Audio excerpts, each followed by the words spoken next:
My parents ignored my graduation, calling it a failures ceremony. But when a $10 billion corporation recruited me directly with a $5 million month salary, everything changed. Mom called, "We need to talk. Family meeting tomorrow." I showed up with a surprise. They called it the failure ceremony. My college graduation, summa cum laude from Georgetown, 4 years of perfect grades, sleepless nights, and scholarship applications because my parents wouldn't pay a dime. I sent them an invitation 3 months in advance, handwritten, hopeful they didn't come. Instead, my mother posted garden party photos on Facebook during my ceremony. Champagne glasses, designer dresses, my younger sister Emma laughing in the background, the caption, "Lazy Sunday perfection." My father called 3 days later, not to apologize, to ask if I'd received their gift card. I hadn't, but his words, those I'll never forget: "Don't make such a big deal out of it, Olivia. It's just a degree. Thousands of people graduate every year." I was invisible, disposable, not worth 3 hours of their time until I wasn't. 6 years later, a $10 billion defense contractor sent me a direct recruitment offer. Lead AI ethics auditor, classified government work, $5 million per month. The kind of money that makes news and industry circles, the kind my parents' social network would definitely notice. 48 hours after the announcement went public, my phone rang, my mother's voice dripping with sudden warmth I'd never heard before. "Sweetheart, we need to talk. Family is important. Can you come to dinner tomorrow?" I should have said no. I should have blocked their numbers and moved on with my life. But I didn't, because 3 weeks earlier I'd opened a letter my grandmother left me. Before she died, inside was a secret one that would explain 30 years of rejection, destroy my family's perfect facade, and reveal a truth so devastating that when I finally walked into that family dinner, I wasn't coming as their daughter, I was coming as their reckoning. And trust me, you need to hear what happened when they saw what I brought with me. My name is Olivia Carter. I'm 34 years old and I'm a forensic accountant who specializes in finding lies hidden in spreadsheets. It's fitting, really, because I've spent my entire life trying to decode the lies hidden in my own family. That's what brought me back to my late grandmother's house on this cold March afternoon, sorting through her belongings 3 weeks after her funeral, searching for answers she promised I'd find. The house smelled exactly the same: lavender sachets and old books, the scent of the only home I'd ever truly known. I'd been living here since Grandma got sick, taking leave from my job to care for her in her final months. Now she was gone, and the silence felt different. Heavier. More permanent. I stood in her bedroom, running my fingers across the familiar quilt she'd made by hand, and felt 7 years old again. That was how old I was when my parents drove me here and left me. Not because we were poor. My father worked in corporate finance. My mother came from old Washington money. Not because I was in danger or they were unfit. They simply said, "You'll be better off here with Grandma." Loaded my suitcases into their Mercedes, and drove away with my little sister Emma waving from the back window. I never got an explanation. Never got a conversation about why I was being sent away while Emma got to stay in our beautiful house with the wraparound porch and her princess bedroom. It was presented as a done deal, a decision made by adults that a child had no right to question. I remember standing in Grandma's doorway, clutching my stuffed rabbit, watching their tail lights disappear down the tree-lined street, and thinking, what did I do wrong? The memory was triggered by a shoebox I just found in Grandma's closet, labeled Olivia, age 7, in her neat handwriting. Inside were my old school papers, a few drawings, and a diary I'd forgotten existed. I opened it to a random page and saw my child's handwriting. "Mommy didn't call on my birthday. Grandma made me a cake. It was chocolate." I wished Mommy would come back, but she didn't. I had to sit down on the bed, the diary trembling in my hands. I remembered that birthday. My 8th. Grandma had baked the cake from scratch, put 8 candles on it, sang to me with such fierce love in her voice. But I'd spent the whole day watching the phone, waiting for it to ring. It never did. What I didn't write in that diary, what I'd buried so deep I almost forgot, was what happened the week before I was sent away. I was 7, sitting at the kitchen table doing a coloring book while Mom made coffee and Emma played with dolls on the floor. I looked up at my mother, then at my sister, then back at my mother, and asked with pure innocent curiosity, "Mommy, why do I look like Daddy but Emma doesn't?" I can still see my mother's face draining of color, like someone had pulled a plug. Her hand started shaking so badly she had to set down her coffee cup before she dropped it. The ceramic clinked against the granite counter. She turned to me, mouth opening and closing. No words coming out. Then she said in a voice I'd never heard before, tight and cold, "Go to your room, Olivia. Now." I obeyed, confused and scared. That night I crept out of bed because I heard raised voices downstairs. I sat at the top of the stairs, hidden in shadow, and listened to my parents argue in harsh whispers that carried up through the silence. "She's starting to notice," my mother hissed. "I told you this would happen, Diana." She's 7 years old. She doesn't understand. She will. Kids talk, Richard. They compare. We can't risk. So, what do you suggest? We can't just your daughter. Mom interrupted, putting strange emphasis on the words. Your daughter is becoming a problem. I didn't understand what they meant. I just knew that somehow my innocent question had caused something terrible. The next morning my bags were packed. Mom's face was composed, distant. Dad wouldn't meet my eyes. They drove me to Grandma's house an hour outside the city, hugged me quickly and left. I never lived with them again. Oh, they maintained the bare minimum. I visited for major holidays, Christmas, sometimes Thanksgiving. But I was always treated like a distant relative, not a daughter. Emma got the attention, the interest, the affection. I got polite questions and awkward silences. No one ever explained why I'd been sent away. No one ever apologized. It was just accepted as the natural order of things. Emma belonged with them, and I didn't. Grandma never said a bad word about my parents, at least not directly. But I remember her watching my mother during those rare visits. Her lips pressed into a thin line. Her eyes sharp and assessing. She'd pull me aside afterward and say things like, "Some people are too afraid to face the truth, sweetheart." Or, "A person's cruelty often has nothing to do with you and everything to do with their own shame." And then just a month before she died, she'd gripped my hand with surprising strength and said, "Not every child is born from truth, Olivia. Remember that. And remember that your worth doesn't come from their approval. It comes from knowing who you are." I thought she was being philosophical, offering comfort in the abstract way dying people sometimes do. But now, surrounded by her belongings, I wondered if she'd been trying to tell me something specific. I set the diary aside and continued sorting through the closet. That's when I found the large manila envelope in the back corner, sealed and labeled in Grandma's handwriting for Olivia. "Open when they come back." My heart started pounding. When they come back? Come back from where? For what? With trembling fingers I broke the seal and pulled out the contents. On top was a letter in Grandma's handwriting, but beneath it I could see photographs, old newspaper clippings, and what looked like legal documents. I set those aside for a moment and focused on the photograph that slipped out first. It was my parents' wedding photo from 1993. I'd seen the official portraits before, the ones that hung in their house, all posed smiles and formal elegance. But this was different. This was a candid shot taken during the ceremony itself. My father stood at the altar in his tuxedo looking at the camera. But my mother, in her white dress and veil, wasn't looking at the camera. She wasn't looking at her groom either. Her eyes were fixed on something beyond the frame, somewhere in the distance, and the expression on her face made my breath catch. It wasn't joy. It wasn't nervousness. It was pure, unmistakable longing mixed with what looked like grief.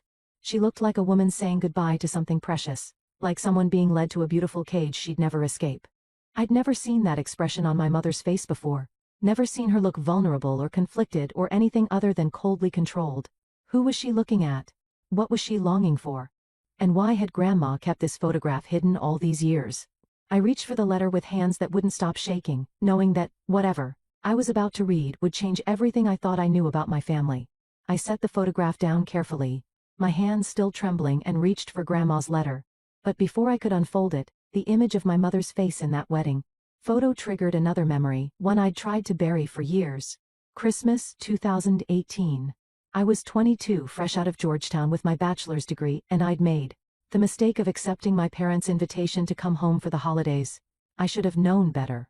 I arrived on Christmas Eve with a small suitcase and a bottle of wine I'd carefully selected for dinner, naive enough to think this time might be different.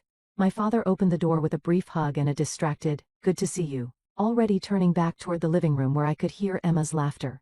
My mother appeared from the kitchen, wiping her hands on a dish towel, and said, with practiced casualness, "Oh, Olivia, you can take the couch in the den, honey. We didn't prepare the guest room." I stood in the foyer, suitcase in hand, processing those words. The couch? It's very comfortable, Mom assured me, already walking away. Emma's in her suite, of course, and the guest room is my yoga studio now. You don't mind, do you? It's just for a few nights. I minded. Of course I minded. But what was I supposed to say? That I was their daughter and deserved an actual bed, that, after not seeing them for 2 years, the least they could do was clear out some yoga mats. Instead, I smiled tightly and said, "Sure, that's fine." The house had been completely remodeled since I'd lived there as a child.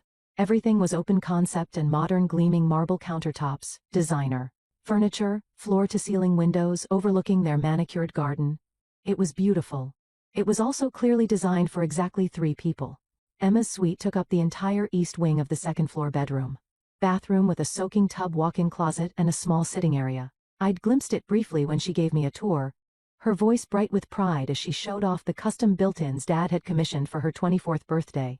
The guest room, my supposed room, in any rational family, had been gutted and transformed into Mom's wellness sanctuary. Complete with bamboo floors, a wall of mirrors, and enough meditation cushions to seat a small yoga class. There was no bed, no dresser, nowhere. A daughter might stay when she visited. The message was architectural. This home had been designed for a family of 3, and I wasn't part of the blueprint. That first evening, while Mom and Emma prepared Christmas dinner and Dad watched football, in his study I walked through the house alone, really looking at it for the first time. Every wall, every shelf, every surface was covered with photographs. I stopped in the hallway studying the gallery of frames that told the story of their family. Emma as a baby, pink-cheeked and smiling. Emma's first day of kindergarten. Emma at her ballet recital. Emma graduating from high school from college. Emma's engagement party last spring with her fiancé's arm around her waist. The progression was complete, chronological, lovingly curated. Hundreds of moments carefully preserved and displayed. I appeared in exactly 2 photographs. The first was a hospital newborn photo, me red-faced and swaddled with a little pink hat. No parents in the frame, just a standard-issue hospital picture. The second was a formal family portrait from 1999 when I was about 9.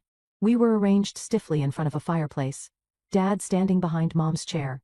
Mom seated with her hands folded, Emma on her lap, and me standing awkwardly to the side like an afterthought. Even in that single family photo, the composition told the truth. I was peripheral. But it was while studying those photographs that I noticed something I'd never consciously registered before. Emma was my mother's clone. Same delicate bone structure. Same wide-set eyes with that slight upturn at the corners. Same heart-shaped face and full lips. Looking at photos of young Emma was like looking at childhood pictures of Diana. The resemblance was almost eerie in its completeness. I, on the other hand, looked nothing like my mother. Nothing. I had my father's strong jawline, his straight nose, his deep-set eyes even. His coloring, that combination of dark hair and fair skin that tanned easily. Standing in that hallway looking at the visual evidence arranged chronologically on the walls, the genetics told a clear story. Emma was Diana's daughter in every visible way. I was Richard's. At the time I just thought it was one of those quirks of heredity. Some children favor one parent. But now, holding that wedding photograph with my mother's longing gaze fixed on something beyond the frame, I wondered if the genetics told a more complicated truth. That night, I'd lain on the den couch, under a thin throw blanket trying to sleep, while the leather cushions creaked under me every time I shifted position. The house was quiet, everyone supposedly in bed when I heard voices from the kitchen, my parents arguing and harsh whispers that carried through the silence. I can't do this anymore. My mother's voice was sharp with an emotion I couldn't quite name. Every time I see her, I'm reminded of Diana. My father's tone was warning, cutting her off. She's still my daughter. You can't keep a door slammed. The argument ended abruptly. I lay frozen on that couch, heart pounding, replaying those words. Every time I see her, I'm reminded of what did I remind her of? And why had Dad said my daughter with such emphasis, as if he needed to assert my relationship to him specifically? I'd left the day after Christmas making up an excuse about work commitments. None of them seemed particularly disappointed to see me go. Now 6 years later, standing in Grandma's bedroom with that wedding photo in my hands, I finally understood that I'd been hearing puzzle pieces my whole life without recognizing the pattern. The physical resemblances, the arguments, the way Mom couldn't look at me without something flickering across her face, something I'd always interpreted as disappointment, but might have been something else entirely. I set the photo aside and continued sorting through the closet, working methodically through boxes of Grandma's papers. That's when I found her diary, a simple leather-bound journal she'd kept sporadically over the years. I flipped through pages of grocery lists and gardening notes, until an entry from 2010 stopped me cold. The handwriting was shakier than usual, suggesting Grandma had been upset when she wrote it. Watch Diana today at Olivia's school concert. The child doesn't know her family came and left early. Dee's face when she looks at that girl, it's not dislike. It's fear. What is she so afraid Olivia will discover? Fear. Not dislike, not disappointment, not mere favoritism. Fear. What secret could be so terrible that my mother had spent my entire life afraid I'd discover it? I stared at those words until they blurred. What is she so afraid Olivia will discover? The question hung in the air of Grandma's quiet bedroom, unanswered, but heavy with implication. And suddenly, I was back in May 2018, 4 months before that Christmas visit, standing in my dorm room at Georgetown University, with a cream-colored graduation invitation in my hands. I'd ordered the invitations myself, paid for them with money from my part-time job at the campus library. The university provided standard announcements, but I wanted something nicer, something that reflected what this achievement meant to me. 4 years of working 2 jobs while maintaining a perfect GPA. 4 years of scholarships and financial aid applications because my parents made it clear they wouldn't contribute to my education. 4 years of proving I was worth something even if my family didn't think so. I wrote the invitation to my parents by hand, my penmanship careful and neat. Inside I tucked a small note card. It would mean everything if you came. Love, Olivia. I mailed it 3 months in advance, giving them plenty of time to clear their schedules. Then I waited. Weeks passed. No response, no phone call, no text message, not even a brief email acknowledging they'd received it. Finally, 2 weeks before graduation, I broke down and called my father's cell phone. He answered on the 4th ring, his voice distracted clearly in the middle of something else. "Hi, Dad. It's Olivia. I was just wondering if you got my graduation invitation." There was a pause, the sound of papers shuffling. "Oh yes. Right. Georgetown, isn't it?" My throat tightened. I'd been going to Georgetown for 4 years. He knew this. "Yes, the ceremony is May 19th at 2 p.m. I included all the details in the invitation. I was hoping you and Mom could come." Another pause. Then his voice came through flat and utterly disinterested. "Olivia, don't make such a big deal of it. It's just a degree. Thousands of people graduate every year." I stood there in my dorm room holding the phone, feeling something crack inside my chest. Not breaking would have been cleaner, more complete. This was a slow fracture, the kind that spreads in hairline patterns through glass. "I'm graduating summa cum laude," I said quietly, "with highest honors. And I have a job lined up at Deloitte starting in August." "That's nice, sweetheart." His tone suggested he was already thinking about whatever meeting or golf game I'd interrupted. "Listen, your mother and I will send a gift card or something. You understand we can't always make every little event." Every little event. My college graduation was a little event. Right. I managed. "Of course, thanks anyway." I hung up before he could hear my voice break. I didn't cry. I'd learned a long time ago that crying over my parents' indifference was like crying over the weather. It didn't change anything. It just made you feel worse. Graduation day was exactly as beautiful, and exactly as painful as I'd anticipated. The weather was perfect, sunny and warm, with a light breeze that kept the ceremony from feeling stifling in our caps and gowns. I sat in my assigned seat among my fellow graduates, listening to speeches about bright futures and limitless potential, and tried not to keep checking the audience. When they called my name, Olivia Marie Carter, Bachelor of Science in Accounting, summa cum laude, I walked across that stage with my head high. I accepted my diploma, shook hands with the dean, smiled for the photographer, and I scanned the crowd knowing it was futile but unable to stop myself from hoping that maybe, just maybe, they'd surprise me. That maybe they were sitting in the back or running late, or that Dad's dismissal on the phone had been some kind of test. They weren't there. But Grandma was. Front row, exactly where I'd told her to sit, wearing her best dress and a corsage I'd sent her. When she saw me looking, she stood up and clapped, tears streaming down her wrinkled face, her expression radiating pure pride. The 2 seats beside her, the ones I'd reserved, and paid the extra fee for the ones I'd marked, with little cards that said "reserved for Carter family," remained conspicuously empty. After the ceremony, I found Grandma in the crowd. She pulled me into a fierce hug, not caring that my cap fell off. "I'm so proud of you," she whispered. "So incredibly proud." Around us, other families were celebrating. Parents snapping photos, siblings holding bouquets, grandparents beaming. I watched a girl I barely knew get lifted off her feet by her father while her mother dabbed at happy tears. The contrast was almost unbearable. Grandma saw me watching. She squeezed my hand and said gently, "How about we skip the crowd and go somewhere quiet for lunch? Just us." We went to a small diner off campus, the kind of place with cracked vinyl booths and coffee that came in heavy ceramic mugs. Grandma ordered us both pie even though it was only 3 in the afternoon. As I picked up my slice of cherry pie, trying to pretend I was fine, she reached across the table and took my hand. "Their absence says everything about them and nothing about you," she said firmly. "Do you hear me, Olivia? You earned that degree through your own brilliance and determination. You don't need their validation to make it real." I nodded, not trusting myself to speak. That evening, alone in my dorm room, while my roommate was out celebrating with her family, I made the mistake of checking Instagram. Emma had posted a photo carousel. The first image showed our parents' garden in full bloom, the one Mom had spent thousands of dollars landscaping. The second showed a table set for an elaborate outdoor lunch, crystal glasses catching the sunlight. The third showed mom and dad dressed in expensive casual wear, laughing, with a group of friends I vaguely recognized from their social circle. Everyone held champagne flutes. Everyone looked perfectly happy. The caption read, "Lazy Sunday Perfection," followed by a flower emoji. The timestamp showed it had been posted at 2:47 p.m., right in the middle of my graduation ceremony. I took a screenshot. I don't know why, maybe I needed proof that I wasn't crazy, that this was really happening. Then I closed the app and lay on my bed staring at the ceiling. 3 days later my father called. I almost didn't answer, but some stubborn part of me wanted to hear what he'd say. "Olivia, hi. Did you receive the gift card we sent? Not congratulations. Not sorry, we missed your graduation. Just a question about whether I'd received something I hadn't actually received." "No," I said, my voice remarkably calm. "But that's okay. I got exactly what I expected from you. Thank you for the clarity." I hung up before he could respond. It felt good, that small act of defiance. Not healing, but good. 2 days after that conversation my phone rang, at 6 in the morning. It was a number I didn't recognize, a local area code from Grandma's town.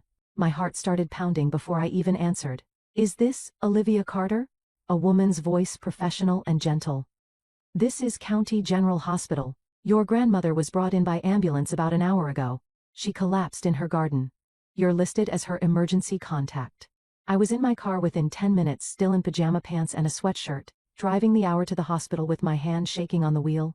When I reached her room she was sitting up in bed looking small and frail in a way I'd never seen before. The doctor had just left. The words, "Stage 4 pancreatic cancer and weeks, maybe a month," were still echoing in my head. Grandma saw my face and reached for my hand. Her grip was weaker than it should have been. "There's an envelope in my safe," she said, her voice urgent, despite her exhaustion. "The combination is your birthday. The real numbers, not the ones I told everyone else. Don't open it until they come back." "Who?" I asked, though I already knew. "Who's coming back?" "Your parents," she said, squeezing my hand with surprising strength. "They will come back, Olivia. When I'm gone they'll come for what they think they're owed. And when they do, you'll need what's in that envelope. Promise me you won't open it until then." I promised, not understanding but trusting her completely. She smiled faintly and closed her eyes. "They will come back," she repeated almost to herself. "And when they do you'll finally understand everything." Grandma lived for 3 more weeks after that hospital visit.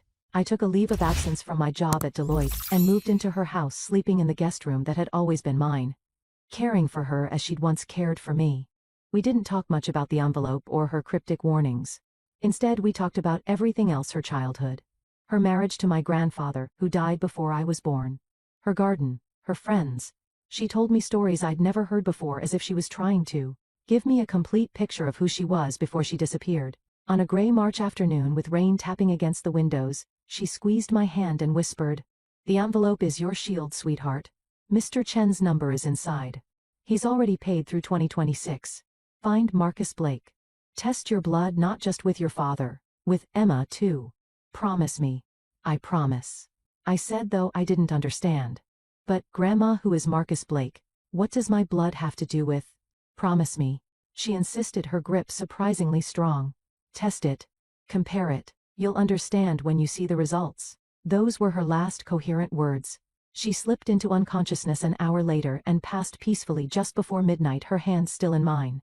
I sat with her body for a long time, crying in a way I hadn't let myself cry since I was 7 years old. Mourning not just her death, but the realization that she'd been the only person who'd ever truly loved me. I called my parents the next morning to tell them she died. My father answered, his tone shifting from annoyed at the early call to appropriately somber when he heard the news. "I see. Well, that's unfortunate. When's the funeral?" No condolences for my loss. No acknowledgement that I'd been the one caring for her, the one holding her hand as she died. Just logistics. The funeral was 3 days later at the small church Grandma had attended for 40 years. The turnout was modest. Her elderly friends, a few neighbors, the pastor who'd known her since the 1980s. My parents arrived precisely on time, dressed impeccably. Mom wore a black designer dress that probably cost more than Grandma's monthly Social Security check. Her makeup perfect, a black hat, adding a theatrical touch of mourning. She dabbed at her eyes with a monogrammed handkerchief during the service, though I never saw actual tears. Dad stood beside her, rigid and uncomfortable in his dark suit, checking his watch twice during the eulogy. I noticed he didn't sing during the hymns, didn't bow his head during the prayers. He was there out of obligation, nothing more. What surprised me was Emma.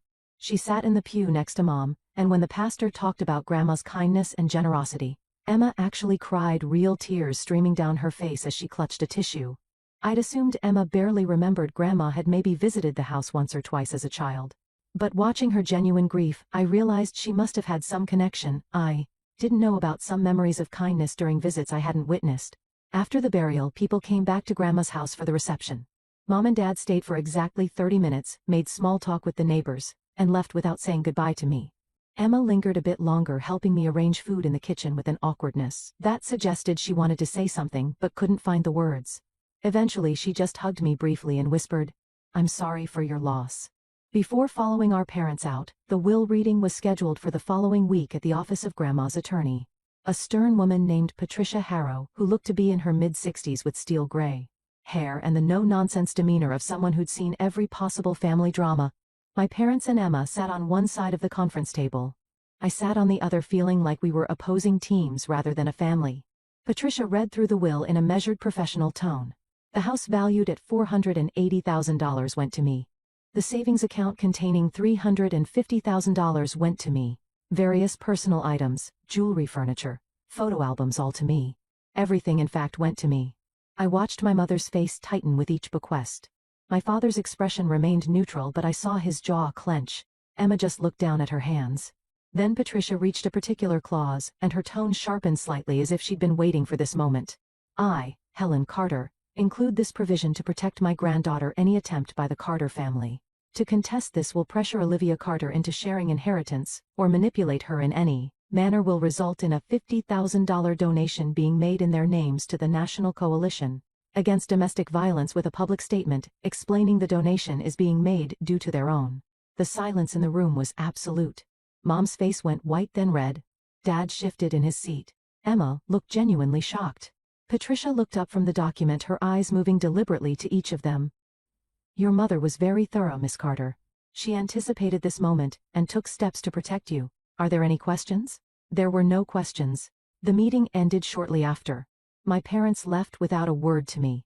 Emma paused at the door, opened her mouth as if to say something, then thought better of it and followed them out.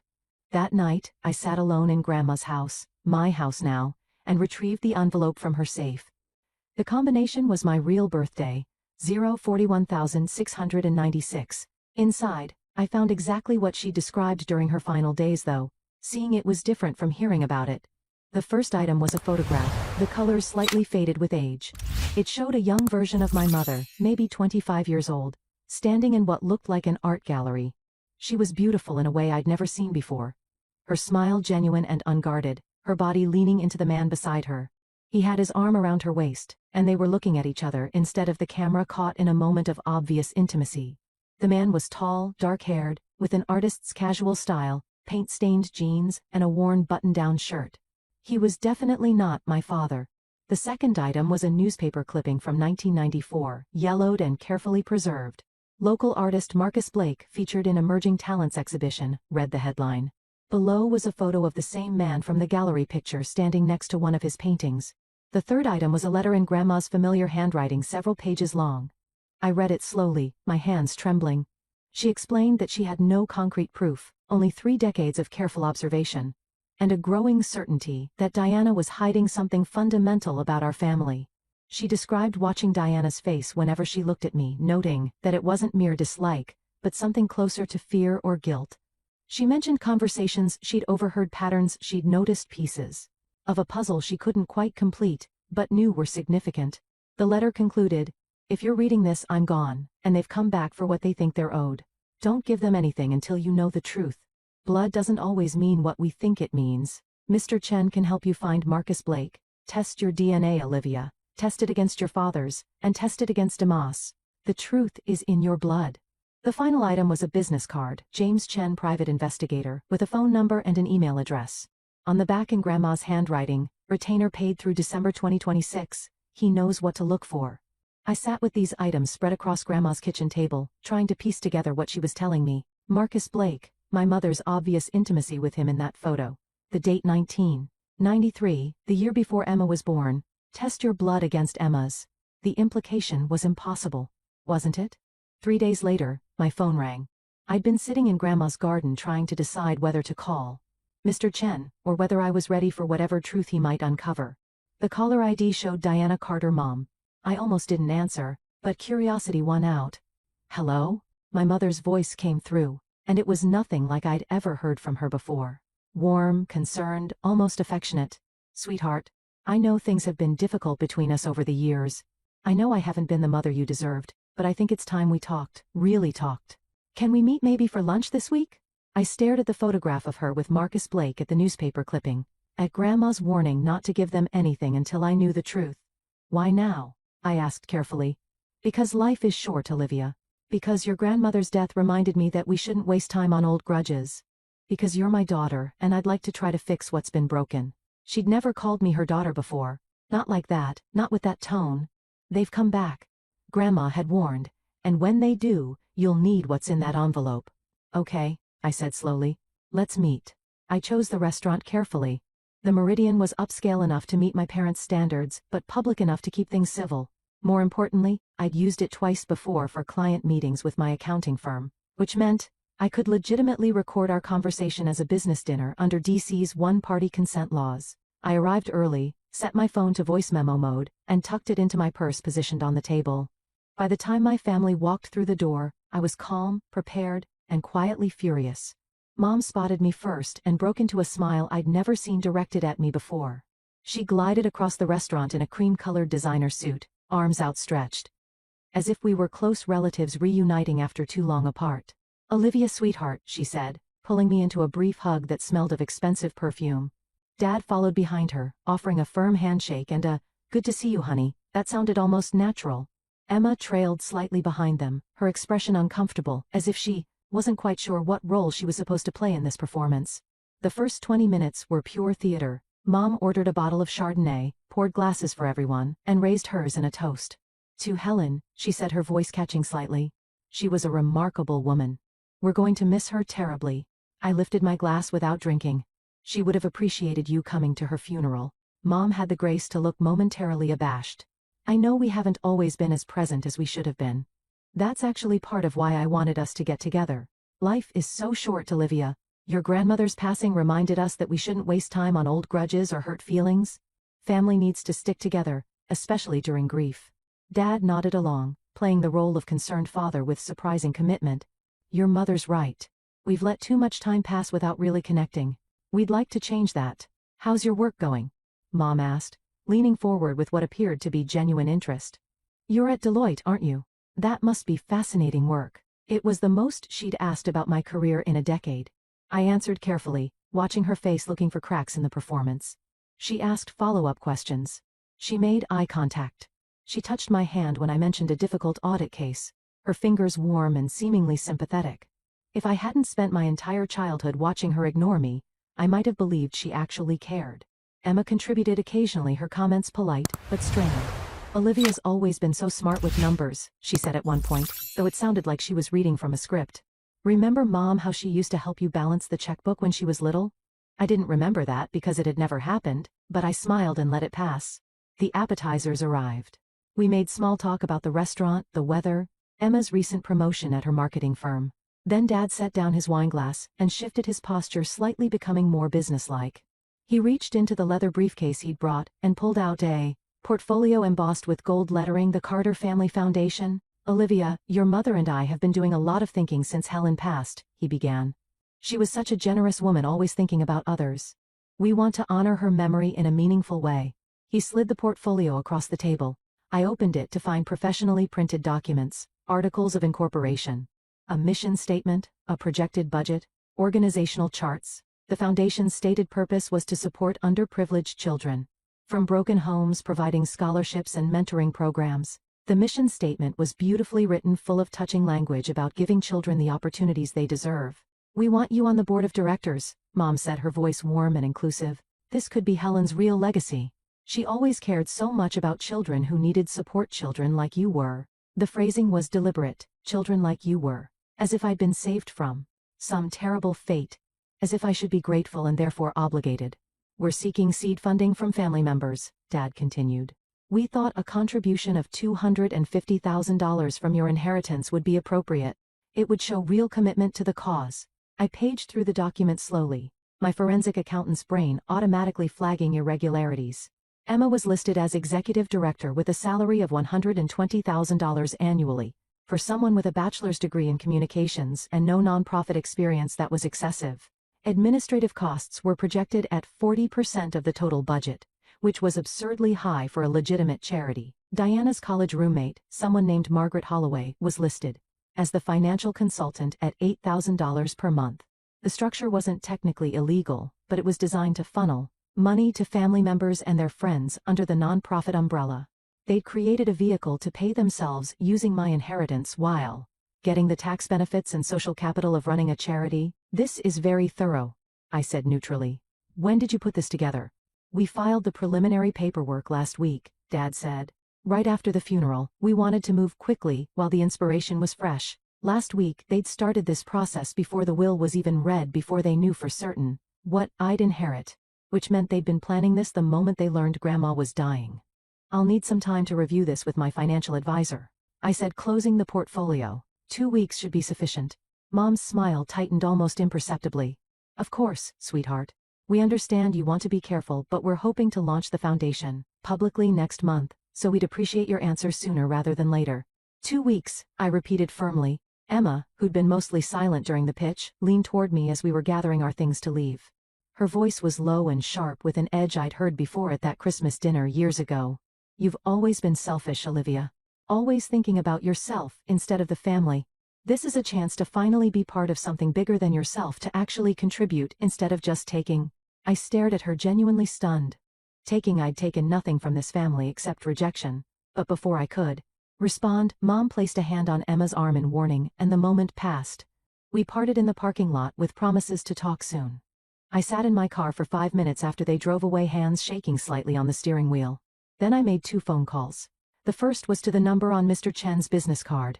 He answered on the second ring with a calm, professional voice. Miss Carter? I've been expecting your call. Your grandmother briefed me extensively before she passed. I assume you found the material she left for you. I have. Can we meet tomorrow? I'll email you my office address. 10 a.m. work for you? The second call was to my personal attorney, a sharp woman named Patricia Reeves, who'd handled my employment contract when I started at Deloitte. Patricia, I needed advice on nonprofit structures and potential fraud indicators. Can you review some documents? Of course. How urgent? Very. I drove home to Grandma's house and spent the next several hours researching foundation fraud cases, taking notes and documenting every red flag in my parents' proposal. Around 2 in the morning, exhausted and running on coffee, I checked my phone and found 3 text notifications from former colleagues. The first one read, "Saw your mom's post about the foundation. That's so wonderful. Helen would be so proud." My stomach dropped. I opened Facebook on my laptop. There, posted 3 hours earlier on Diana Carter's timeline, was a carefully curated album titled Family Legacy, The Carter Foundation. The photos showed our dinner at the Meridian. In them, I looked engaged, interested, almost happy. Mom had captured the moment when I was examining the foundation documents, my expression focused and professional. The caption read, "Beautiful evening with our daughter Olivia as we plan the Carter Family Foundation in my mother-in-law Helen's memory. So grateful to be building this together as a family. Helen dedicated her life to helping children in need, and we're honored to continue her work. More details coming soon." The post already had over 200 likes. Friends and acquaintances commented, "What a wonderful tribute. Helen would be so touched. Your family is truly inspiring." They were creating a public narrative before I'd agreed to anything. If I backed out now, I'd look like the selfish daughter who'd refused to honor her grandmother's memory. They'd positioned me perfectly. I stared at that post until the screen blurred and I realized with absolute clarity, this wasn't about reconciliation or family healing. This was about money. It had always been about money. And whatever secret Grandma had suspected, whatever truth was hidden in Marcus Blake's identity and my blood, it was tied to this somehow. It had to be. I pulled out the photograph of my mother with Marcus Blake studying her genuine smile and wondered what she was so desperate to keep hidden that she'd orchestrate this elaborate performance. Tomorrow I'd find out. Sitting at Grandma's kitchen table at 2 in the morning, staring at Diana's carefully orchestrated Facebook post, I realized my mother had made a crucial miscalculation. She was treating me like the uncertain 7-year-old she'd sent away, not the woman I'd become. She didn't know what I did for a living beyond the vague title, accountant. She had no idea that the skills I'd spent 6 years developing were exactly the skills needed to unravel the kind of scheme she was running. My career path had been deliberate and methodical, built from nothing because I'd had no family connections to leverage. After Georgetown, I joined Deloitte's Forensic Accounting Division in the Washington, D.C. office. The work appealed to me immediately, not just because I was good with numbers, but because forensic accounting was essentially detective work. My job was to find lies hidden in financial statements, to follow money trails that people thought they erased, to spot patterns that revealed embezzlement, money laundering, tax fraud, and corporate deception. I discovered I had a talent for it. Maybe it was all those years of watching my family trying to decode their behavior, searching for clues about why I wasn't wanted. Childhood had trained me to observe what people hide, to read subtext and casual remarks, to trust documentation over reassurances. When someone told me their books were clean while their eyes shifted away, I knew where to look. When a client insisted their transactions were legitimate while their hands fidgeted with paperwork, I knew which accounts to audit first. Over 6 years, I worked my way up from junior associate to senior consultant. I handled cases for Fortune 500 companies, investigating internal theft for law firms, building cases against corrupt executives for government agencies, tracking financial crimes.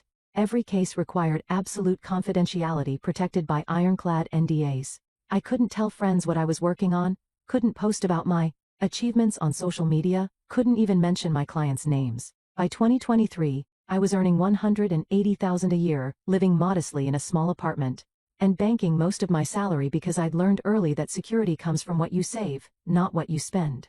I had no social media presence beyond a bare-bones LinkedIn profile required for professional networking. My Facebook account hadn't been updated since college. I was essentially invisible online, which was exactly how I wanted it. My parents knew I worked in accounting. They didn't know I'd become an expert in uncovering exactly the kind of financial manipulation they were now attempting. In February 2024, just weeks before Grandma's collapse, I received an unexpected email from a government defense contractor I'd worked with on a previous classified audit. They were launching a new division focused on AI ethics and military applications, and needed someone with both technical accounting skills and top-secret security clearance to serve as lead AI ethics auditor. The role involved reviewing AI development contracts, ensuring ethical compliance in weapons systems applications, and auditing financial flows in classified programs. The compensation package was staggering $2.5 million over 3 years, which broke down to roughly $833,000 annually when you included base salary, stock options, and performance bonuses. It was more money than I'd imagined earning at 34. The position required the highest level of security clearance, which I'd obtained 2 years earlier for previous defense work, and the job wouldn't start until May. To allow time for final clearance verification and transition from my current role, I signed the contract in early March, a week before Grandma collapsed. I'd been planning to tell her the good news the next time I visited, imagining her proud smile the way she'd insist on taking me to dinner to celebrate. But I never got the chance. By the time the paperwork was finalized, she was in the hospital, and then she was gone, and my career success felt hollow without her there to share it. The position was supposed to remain relatively quiet. The work was classified, the clients were government agencies, and I assumed it would simply be another confidential role on my resume. But in April, a few weeks after Grandma's funeral, the contractor's public relations department made a decision without consulting me. They published a team announcement in the National Defense Industry Journal, a professional trade publication read primarily by people in the defense and government sectors. The article was titled, "Leading Defense Contractor Expands AI Ethics Division with Top Talent Acquisition," and included a brief paragraph about me. Olivia Carter, former senior forensic accountant at Deloitte, with extensive experience in classified government audits, joins as lead AI ethics auditor. Ms. Carter brings expertise in financial oversight and compliance to ensure ethical standards in emerging military AI applications. It wasn't classified information. The article carefully avoided any specifics about actual projects or clients. It was meant to build the contractor's credibility, showing they were hiring qualified people for sensitive work. I didn't think much of it at first. It was a trade publication, not the Washington Post. My parents didn't read defense industry journals, but I'd forgotten about LinkedIn. Within days of the article's publication, several colleagues and former classmates shared it on their professional profiles, congratulating me on the new position. The post made it searchable, visible part of the public professional network that people browse when they're curious about someone's career. Diana must have been searching for me. Maybe she did it regularly, checking to see what I was up to, or maybe she started after the will reading when she realized I'd inherited everything. However, she found it. I was working from Grandma's house 3 days after that restaurant meeting, reviewing the foundation documents more carefully, and documenting every irregularity when my phone rang. Diana's name appeared on the screen. I considered letting it go to voicemail, but curiosity won out. Hello? Her voice practically bubbled with enthusiasm, a warmth I'd never heard directed at me before. Olivia, sweetheart, I just saw the news about your incredible new position. Lead AI Ethics Auditor for Defense Applications.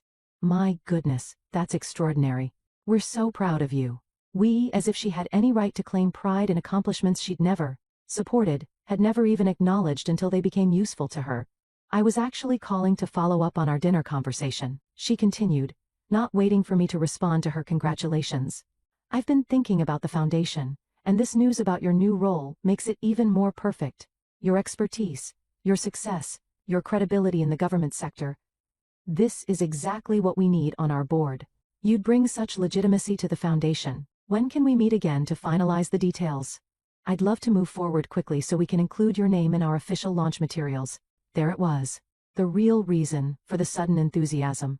Not pride in my achievement, but recognition of how my credentials could be exploited for their foundation's credibility. A lead auditor for classified defense work on their board would open doors, attract donors, make their scheme look legitimate. I leaned back in Grandma's kitchen chair, looking at the Marcus Blake photograph still sitting on the table beside the foundation documents.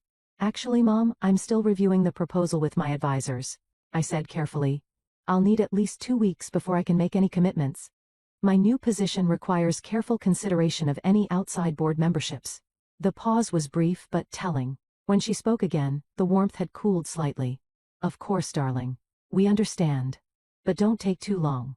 We'd hate for you to miss the opportunity to be part of Helen's legacy. After we hung up, I sat in the quiet house and realized the game had changed. They weren't just after my inheritance anymore. They wanted my professional reputation as a shield for their fraud, and they had no idea I'd spent 6 years learning exactly how to dismantle people like them. I spent the next 2 weeks doing exactly what I'd told Diana I would do, reviewing their proposal with advisors. The first advisor was myself, applying every forensic technique I'd learned to scrutinize the foundation's structure. The second was Mr. Chen, who I'd met briefly at his office to discuss Marcus Blake and my family's background, though he'd asked for time to compile his findings. The third was Patricia Reeves, my attorney, who'd taken one look at the foundation documents and said, "This isn't illegal, but it's ethically dubious. Be very careful."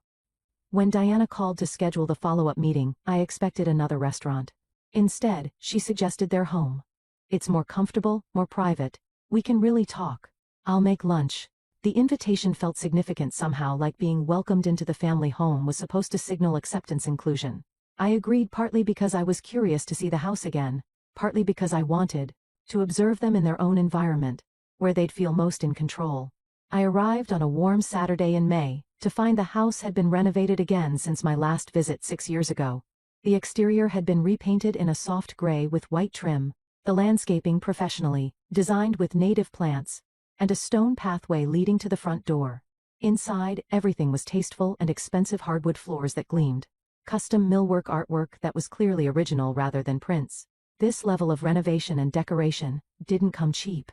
I found myself mentally calculating the cost, wondering where the money had come from, given that Dad was supposedly just a senior VP at his firm. Diana greeted me with a warm hug and led me on a tour, pointing out the new kitchen with marble countertops and professional-grade appliances, the renovated living room with its floor-to-ceiling windows overlooking the garden. "We did all this last year," she said proudly. "Richard finally got his promotion, and we decided to invest in making this house exactly what we wanted." As we climbed the stairs to the second floor, she showed me Emma's suite. The door stood open like a display in a museum. The room was exactly as I remembered from that Christmas visit. The same furniture, the same soft pink bedding, even the same photographs on the dresser. "We kept Emma's room just as she likes it," Diana said, "for when she visits." We passed my old childhood room. The door was cracked, and through the gap I glimpsed cardboard boxes stacked against the wall, plastic storage bins, a rack of Diana's off-season clothes. My room had become a walk-in closet and storage space. Diana didn't mention, it didn't seem to notice I'd seen it. Or maybe she did notice and didn't care. Lunch was served on the terrace overlooking their garden, a beautifully set table with cloth napkins and fresh flowers, an elaborate spread of salads and grilled chicken and homemade bread. Diana played the gracious hostess with practiced ease, pouring iced tea and asking about my new job, my life, my plans. Emma contributed polite small talk. Dad nodded along, adding occasional comments about the weather and the garden. We circled the foundation topic for nearly an hour before Richard finally set down his napkin and asked directly, "Have you had time to review our proposal, Olivia?" I'd prepared for this. I pulled out a folder from my bag containing my notes and laid it on the table between us. "I have, and I have some concerns I'd like to discuss." Diana smiled tight and slightly, but she nodded. "Of course, sweetheart. We want you to feel completely comfortable." I went through my list methodically, professionally, the way I would present findings to a client. The administrative cost ratio is projected at 40%, which is significantly higher than standard nonprofit best practices. The recommended range is 15 to 25%. I'd like to understand the justification for this allocation. I paused, watching their faces. Additionally, Emma's salary as executive director is $120,000 annually. For someone with a bachelor's degree in communications and no prior nonprofit management experience, this seems excessive compared to industry standards for organizations of this size. Emma's face flushed. Diana's expression hardened, but before either could respond, I continued. "I'm also concerned about the lack of independent board oversight. Currently, all board members are family or close family friends. This creates potential conflicts of interest and reduces accountability." Diana's mask slipped for just a moment, her voice sharp. "Are you implying we're trying to steal from you, Olivia? Is that what you think of your own family?" Richard placed a hand on her arm, his intervention smooth and practiced. "Of course not, Diana. Olivia is just being thorough. That's what makes her so successful in her field. These are legitimate questions." He turned to me, his expression reasonable and accommodating. "You're absolutely right to raise these concerns. What if we reduced administrative costs to 30% and we could add an outside board member, maybe someone from the local nonprofit community who has relevant experience? Would that address your concerns about oversight?" The concessions sounded reasonable, more than reasonable. I felt the pressure to reciprocate, to show I was willing to compromise too. "What about annual audits?" "Absolutely," Richard agreed immediately. "We'll commit to annual independent audits, full transparency." I studied the documents again, my forensic instincts screaming that something was still wrong even though I couldn't point to a specific smoking gun. Finally, I made a decision that I knew even as I made it might be a mistake. I'll contribute $250,000, but in stages. $100,000 now to show good faith and get the foundation operational. $75,000 after 6 months, contingent on seeing positive results and clean quarterly financial reports. Another $75,000 after 1 year, again contingent on demonstrated success. I watched their reactions carefully. They should have hesitated, should have asked for more upfront, should have pushed back on the contingencies. Instead, they agreed almost immediately. "That sounds very fair," Diana said, her warmth returning. "We appreciate your careful approach. And of course you'll maintain your board seat with full voting rights on any expenditures over $10,000, Richard added. "We want your input and oversight." Too easy. They'd agreed too quickly to conditions that would significantly limit their flexibility, which meant either they were genuinely committed to running a legitimate foundation, or they were confident they could work around my oversight. Given everything I knew about my family's history with me, I didn't believe option 1. After lunch, I excused myself to use the restroom. On my way back through the house, I passed Richard's study. The door was ajar, and I heard voices inside, Emma and Diana in heated, whispered conversation. I slowed my steps, staying just out of sight. "Just 6 months," Emma was saying, her voice tight with frustration. "She's already trying to control everything." "Keep your voice down." Diana's tone was sharp. "She'll never notice if we're careful. The first 100,000 gives us room to operate, and by the time she asks for the 6-month report..." "But she already agreed to the audit," Emma interrupted. "What more does she want?" "It doesn't matter what she wants," Diana said coldly. "We just need to manage her expectations until..." I cleared my throat loudly and stepped into view. The conversation cut off abruptly. Diana emerged from the study with a bright smile. "All set. We're so glad we could work this out, Olivia. Helen would be so proud." I drove home with my hands gripping the steering wheel too tightly, replaying those whispered fragments. "She'll never notice if we're careful. Manage her expectations." They weren't planning to run a legitimate foundation. They were planning to manage me just long enough to access my money. And they assumed I'd be too trusting or too stupid to catch them. I'd made a terrible mistake agreeing to give them anything at all. I pulled over into a parking lot and called Mr. Chen directly. He answered on the first ring. "Mr. Chen? I need to accelerate our timeline. Start a full background investigation on Diana Richard and Emma Carter. I need to know everything: financial history, legal issues, business associations, debts, everything.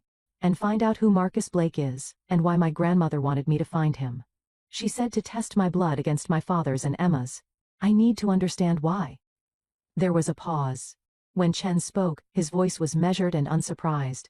"I've been waiting for you to ask Miss Carter. Your grandmother suspected your family was hiding something significant. I'll have preliminary findings for you in 2 weeks. But I should tell you, when you start pulling threads in families like yours, sometimes the whole fabric unravels. Are you prepared for that?"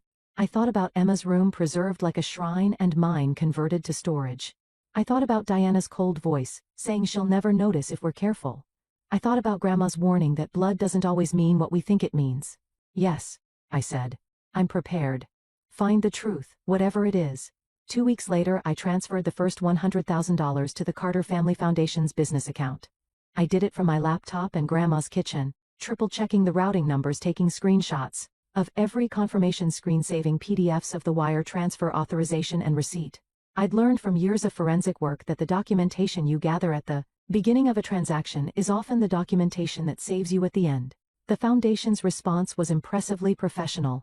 Within 3 days, I received a FedEx package containing what they called a welcome packet. Inside was a certificate printed on heavy cardstock declaring me an official board member of the Foundation, letterhead with my name listed alongside Diana Richard and Emma as founding directors, and a glossy press release announcing the Foundation's launch. The press release was beautifully written, full of touching language about Helen Carter's legacy of supporting vulnerable children, and the family's commitment to continuing her work. It hadn't been published yet, marked as draft for review, but seeing my name attached to such heartfelt language about my grandmother made me feel complicit in something I didn't quite understand yet. Everything looked legitimate. The Foundation had an employer identification number registered with the IRS. The bank account was properly established under the Foundation's legal name. The letterhead featured a professional logo, a stylized tree with spreading branches, symbolizing growth and support. They'd clearly hired someone competent to handle the branding and legal setup, which made the operation more believable and therefore more dangerous. 2 weeks after my initial transfer, I received a formal invitation to the Foundation launch event scheduled for mid-August at a boutique hotel in downtown D.C.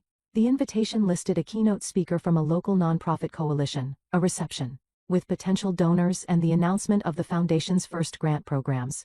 It was real enough to be believable, professional enough to attract legitimate interest, and deceptive enough to hide whatever they were actually doing with my money. In July, I exercised my board rights and sent a formal email requesting the first monthly financial report. I'd specified in our agreement that I wanted detailed Excel spreadsheets showing all income and expenditures, categorized by program area with supporting documentation for any expenses over $1,000. I expected the report within a week as stipulated in the board bylaws they'd drafted. 3 weeks passed. I sent a follow-up email, then another. Finally, on the 22nd day, I received a PDF attachment from Emma with a brief note.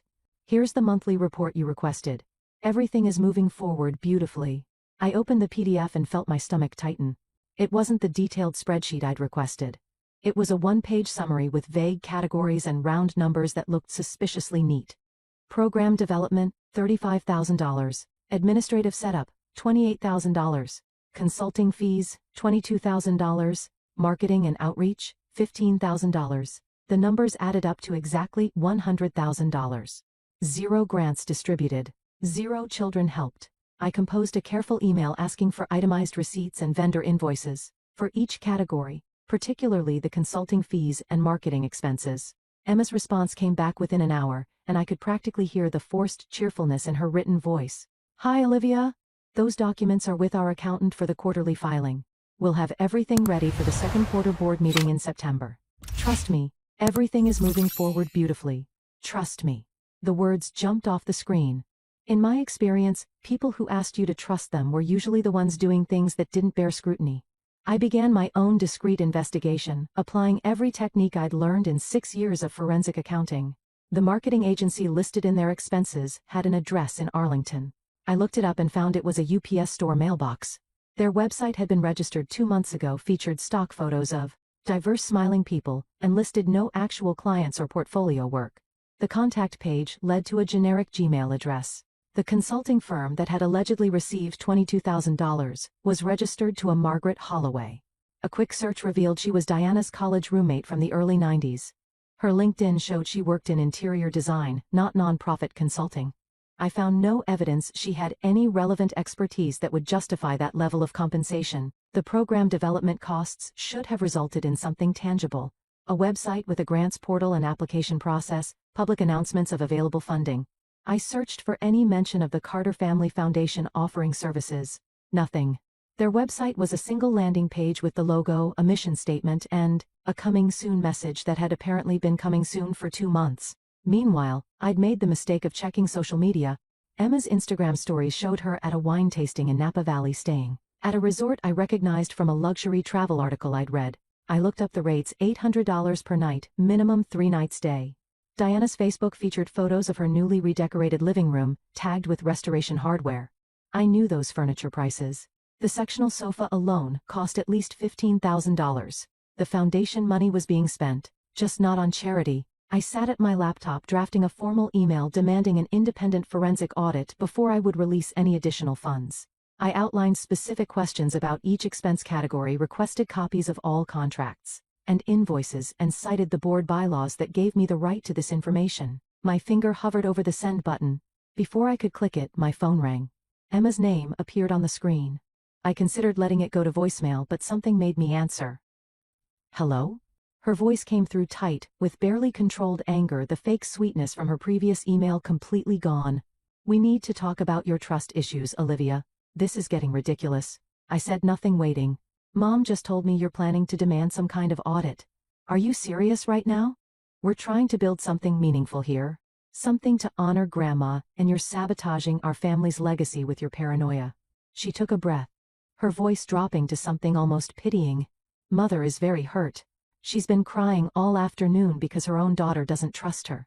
I looked at the numbers on my screen. $100,000 spent in 6 weeks with nothing to show for it, except vague categories and a fancy logo.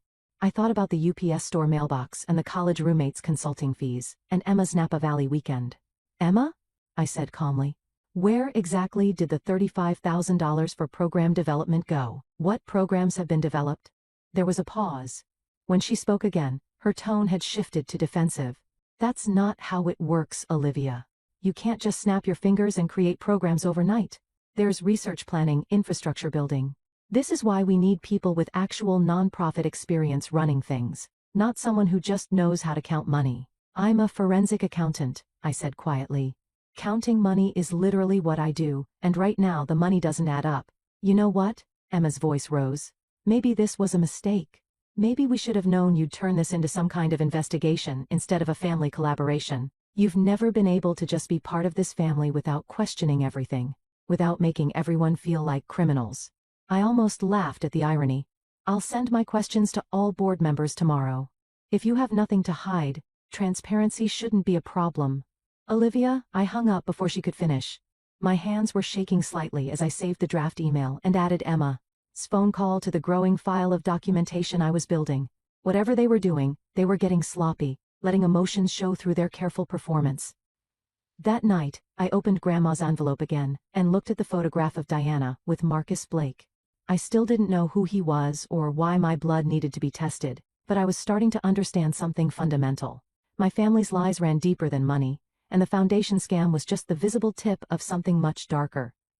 My phone buzzed with a text from Mr. Chen. Preliminary findings ready. Can you meet tomorrow at 10 a.m.? You'll want to sit down for this. I met with Mr. Chen the next morning at his office in a nondescript building near DuPont Circle. He handed me a folder containing financial records that painted a damning picture. My parents were drowning in debt, leveraged to the breaking point with mortgages and credit lines they could barely service.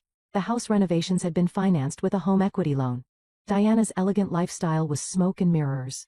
The foundation wasn't greed, it was desperation. But Chen had found something else too. Something he said he needed more time to verify before sharing. Give me another month, he'd said. What I'm looking into, if I'm right, it changes everything about your family. But I need to be absolutely certain before I show you. I'd agreed though, the waiting felt impossible. In the meantime, I focused on the foundation, documenting every irregularity, building a case that would be impossible to dismiss. By early September, I'd gathered enough evidence to justify demanding the independent audit I'd threatened. I sent the email to all board members formally requesting a forensic review before releasing any additional funds. Diana called within an hour, her voice cold and clipped, but it was Emma who suggested we meet to discuss my concerns in person. I agreed, but insisted on neutral territory. A coffee shop in Georgetown Public. Enough to keep things civil, quiet enough to have a real conversation. I arrived 20 minutes early, ordered a coffee I didn't drink, and positioned my phone in my purse with the voice recorder running. After 6 years of documenting financial crimes, I'd learned that people's own words were often the best evidence against them. Emma walked in looking polished and tense, her designer bag slung over her shoulder, her expression already defensive. She slid into the chair across from me without ordering anything, and immediately went on the offensive. "Do you have any idea how much work we've put into this foundation while you sit back and criticize everything?" Her voice was tight, controlled, but I could hear the anger underneath. "We're trying to honor Grandma's memory, and you're treating us like criminals. Do you know how insulting that is?" I pulled out my folder and opened it calmly, the same way I'd present findings in a client meeting. "Emma, I've identified multiple shell companies in the expense reports. The marketing agency has no legitimate business presence. The consulting fees went to Mom's college roommate who has no relevant expertise. And in 3 months, you've distributed exactly 0 grants to any children. Where did the $100,000 actually go?" Her jaw tightened. "You don't understand how nonprofits work, Olivia. There are startup costs. Building infrastructure takes time. You can't just start handing out money without proper systems in place." "What systems?" I interrupted. "There's no grant application process, no website beyond a landing page, no staff besides you, and you're being paid a 6-figure salary to produce nothing.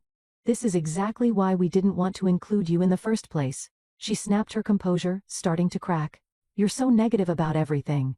You question everything. You make everyone walk on eggshells, always looking for problems, always assuming the worst." I watched her carefully, my forensic training, noting the deflection, the pivot to attacking my character rather than addressing the evidence. "I'm not assuming anything. I'm looking at documentation. Numbers don't lie, Emma." She stood abruptly, her chair scraping against the floor. "This is exactly why Mom never wanted you around." The words burst out of her loud enough that other customers glanced our way. She lowered her voice, but the venom remained. "You've always been difficult, always questioning, always making everyone feel judged. She said you were different, that you weren't like us, and she was right." I went very still. The phrasing was odd, specific. "What does that mean, not like us?" Emma's face flushed as she realized what she'd said. She grabbed her bag, backpedaling quickly. "Just your attitude, your personality. You've never fit in with this family, and that's on you, not us." "No," I said quietly, standing to face her. "That's not what you meant." "Explain what she meant by different." "Different how?" "Forget it," Emma said. But her hands were shaking slightly as she adjusted her bag strap. "I shouldn't have said anything." "Different how, Emma?" I pressed. "What did Mom tell you about me?" She looked at me for a long moment, and I saw something flicker in her eyes. Uncertainty, maybe, or the realization that she'd revealed more than she'd intended. "Ask her yourself if you're so curious," she finally said. "I'm done trying to include you in this family. You want to audit the foundation, fine. Do whatever you want, but don't expect us to keep begging for your involvement." She turned and walked out, leaving me standing by our table with my cold coffee and my racing thoughts. I sat back down slowly, my mind replaying those words. "You weren't like us. She said you were different." The phrasing wasn't about personality differences or family dynamics. It was more fundamental than that, more biological. I pulled out my phone, stopped the voice recording, and immediately played it back, listening to Emma's exact words. The emphasis she'd put on, like us, wasn't casual. It was significant, revealing. Combined with everything else, the way I looked. Nothing like Diana, the way my mother had reacted to my childhood question about resemblance. Grandma's cryptic warnings about blood not meaning what we think it means. A hypothesis was forming that seemed impossible and yet explained everything. That night I sat at Grandma's kitchen table and pulled out her letter again, reading it slowly. "Test your blood, not just with your father. With Emma, too. The truth is in your blood." Why would I need to test my blood against Emma's? We were sisters, daughters of the same parents. Unless we weren't. Unless one of us wasn't Richard's child or wasn't Diana's, or I opened my laptop and began researching DNA testing procedures. I learned about paternity testing chain of custody requirements, court-admissible laboratories. I found out that sibling DNA tests could determine whether two people shared one parent, both parents, or no parents at all. The science was straightforward. We inherit half our DNA from each parent, so full siblings share approximately 50% of their DNA. Half siblings share 25%. The test could definitively answer whether Emma and I had the same biological parents. But why would Grandma think we didn't? What had she seen or suspected that made her believe the answer would be found in our blood? I made a note to call Mr. Chen first thing in the morning to ask him to accelerate his investigation, to tell him about Emma's slip and Grandma's instructions about DNA testing. I needed answers, not speculation. I was still sitting there, lost in thought, when my email notification chimed. The sender was an address I didn't recognize, a law firm in Portland, Oregon. The subject line read, Marcus Blake Inquiry. My heart started pounding before I even opened it. The message was brief and formal. Ms. Carter, our client, the late Marcus Blake, deceased 2020, left specific instructions with our firm regarding any inquiries about Emma Carter. We have materials he wanted disclosed under these circumstances. Please call our office at your earliest convenience to verify your identity and arrange for secure transfer of these materials. Time-sensitive information enclosed. Whitman and Associates, Attorneys at Law. I stared at the email, reading it 3 times. Marcus Blake. The man from the photograph with my mother had died 4 years ago. But before he died, he'd left instructions about Emma. Not about me, about Emma specifically. Why would my mother's apparent lover from 30 years ago leave instructions about my sister? Unless Emma wasn't just my sister. Unless she was his daughter. The hypothesis that had been forming suddenly crystallized into something that felt horrifyingly, devastatingly true. I reached for my phone with shaking hands and pulled up the photograph. From Grandma's envelope, Diana and Marcus at the art gallery. The intimacy between them obvious. The date from 1993. Emma was born in 1994. The timeline fit, the genetics fit. Emma looking exactly like Diana, but nothing like Richard fit. Mom's panic when I asked about resemblance fit. Everything fit, except my entire understanding of my family. I called the law firm's number, not caring that it was nearly 10 p.m. on the East Coast, 7 p.m. in Portland. A voicemail picked up with office hours. I left a message, my voice surprisingly steady. This is Olivia Carter returning your email about Marcus Blake. I'm available anytime tomorrow. Please call me as soon as possible. Then I sat in Grandma's quiet kitchen holding the photograph of my mother with a man who might be Emma's biological father, and wondered what other lies my family had built their perfect life upon. The Portland law firm called me back at 8 the next morning. The attorney, a woman named Sarah Whitman, was professional and cautious. She explained that Marcus Blake had been her client for the last 3 years of his life, and that he'd left very specific instructions about the materials in his possession. Before she could release them, she needed to verify my identity and my relationship to the Carter family. I provided my driver's license information, birth certificate, and the contact information for a paralegal friend from my Deloitte days, who could serve as a neutral witness to confirm I was who I claimed to be. Sarah seemed satisfied and told me she'd overnight the package via FedEx with signature required. Mr. Blake was very clear that these materials should only be released to someone actively seeking information about Emma Carter, she said. He'd been waiting 3 decades for this moment. I think he'd given up hope it would ever come. The package arrived 2 days later. I signed for it with hands that wouldn't stop shaking, carried it into Grandma's kitchen and stared at it for a full minute before opening it. Inside, carefully organized and labeled folders, was evidence that would shatter everything I thought I knew about my family. The first item was a handwritten letter dated January 2020, just months before Marcus Blake died. The handwriting was shaky, but legible, the words raw and unfiltered. He began by explaining who he was, a struggling artist in his mid-20s when he met Diana Whitmore at a gallery opening in San Francisco in 1992. She was 25, beautiful, from a wealthy political family, and despite the obvious class difference between them, they fell deeply in love. I'd never felt anything like what I felt for Diana, he wrote. She was everything I wasn't: polished, educated, connected to a world I'd only seen from the outside. But when we were together, none of that mattered. She said I made her feel free. I thought we'd build a life together, something real and honest away from her family's expectations. In spring 1993, Diana discovered she was pregnant. Marcus proposed immediately. They made plans to marry quietly, to move to Portland, where he had friends and could find work to build a life for their child. But Diana's family discovered the pregnancy before they could leave. The letter's tone shifted here, becoming bitter and regretful. Her father and mother were horrified. An illegitimate grandchild fathered by a penniless artist, it would destroy their social standing, ruin their political connections, disgrace the family name.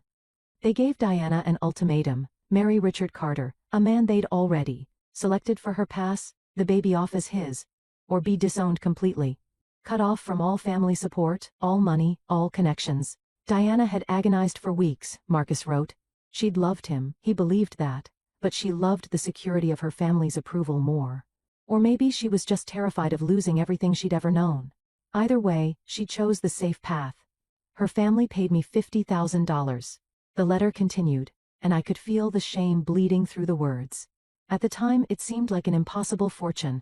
I was living in a studio apartment with 4 other artists, eating ramen for dinner, wondering how I'd support a child. They made me sign legal documents, waiving all parental rights, promising never to contact Diana or the baby, threatening criminal charges if I violated the agreement. I was 26 years old and terrified, so I took the money. I left California, I changed my phone number, I tried to forget. But he never had forgotten. The letter became a confession and apology to a daughter he'd never known. Emma, if you ever read this, and I hope you do because you deserve to know the truth, I'm sorry. I was young and weak and scared. I chose money over you. I abandoned you before you were even born. Your mother loved me once, but she loved her family's approval more. Neither of us was brave enough to choose you. I've lived with that shame for 30 years. I hope knowing the truth brings you some peace, even if you can never forgive me. The second folder contained photographs I'd never seen before. Diana and Marcus on a beach, her head thrown back in laughter, his arm around her waist. Diana and Marcus at the same art gallery from Grandma's photo, but this one showed them kissing, lost in each other. Diana and Marcus at a small cafe, her head resting on his shoulder, both of them looking young and in love and doomed. The third folder contained the most important item, a sealed medical vial containing a DNA sample, accompanied by extensive documentation. Marcus explained that in his final months, knowing he was dying, he'd gone to a certified medical laboratory and had his DNA collected and preserved, specifically for this purpose. The chain of custody paperwork was impeccable, witnessed by 2 medical professionals, notarized, stored in compliance with forensic standards. If Emma or anyone in the Carter family ever seeks the truth, he'd written, my blood can provide it. This sample is court admissible. It's proof that I existed, that she came from me, that the lie her mother told for 3 decades can finally be exposed. I sat at Grandma's table for hours, reading and rereading that letter, studying those photographs, processing what this meant. Diana had been pregnant with Emma when she married Richard. Richard had known from the beginning that Emma wasn't his biological child. But he'd agreed to raise her as his own, to participate in the lie. Then 2 years later, I was born Richard's actual biological daughter. But instead of favoring his real child, Richard had pushed me aside. He'd sent me away. He'd ignored my existence while lavishing attention on the child who wasn't even his blood. Why? What kind of twisted logic or guilt or manipulation had made him choose the lie over his own daughter? The next morning I called Mr. Chen and told him everything. His response was measured, but not surprised. Your grandmother suspected something like this. She didn't have proof, but she watched your mother's face for 30 years and she knew Diana was hiding something fundamental. This confirms it. Then I called a specialized DNA laboratory that handled legal cases and chain of custody requirements. I arranged for 3 tests. The first would confirm paternity between me and Richard. I needed to know with absolute certainty that I was his biological daughter. The second would use Marcus's preserved sample to test against Emma's DNA, which I could obtain from items in her childhood bedroom that my parents had preserved like a shrine. The third would test me against Diana, just to complete the picture. The lab technician explained the process would take approximately 2 weeks for all results. I provided the necessary documentation, signed the authorization forms, and left the testing center, feeling like I was standing at the edge of a cliff about to jump without knowing what waited below. As I walked to my car, my phone buzzed with a voicemail notification from an unknown number. I played it and heard my mother's voice trembling with an emotion I couldn't quite place, fear maybe, or desperation. Olivia, it's Mom. We know you've been investigating us. We know you've been asking questions, hiring people, digging into things that should stay buried. This is going to destroy our family. Everything we've built, everything we've protected for 30 years, you're about to tear it all down. Please, can we talk before you do something you'll regret? Before you make this public, please call me back. I stood in the parking lot holding my phone and realized my mother wasn't asking for reconciliation or understanding. She was asking for silence. She'd spent 3 decades protecting her lie, And now that it was about to be exposed, she wanted me to be complicit in bearing it again. But I'd already submitted the DNA samples. The truth was already in motion, and there was no stopping it now. I didn't call my mother back. Instead, I waited. 2 weeks felt like 2 years, but I forced myself to maintain my normal routine, working remotely from Grandma's house, attending virtual meetings for my new government position, responding to Foundation emails with professional neutrality. I gave Diana and Richard no indication that I was about to uncover their deepest secret. The DNA results arrived on a gray October afternoon via secure email portal. I was alone in Grandma's house, sitting at her kitchen table with a cup of tea. I didn't drink, my laptop open in front of me. I entered the access code the lab had provided, and watched the PDF load, my heart pounding so hard I could feel it in my throat. Result: 1. Olivia Carter and Richard Carter. Probability of paternity, 99.9%. The number was definitive, irrefutable.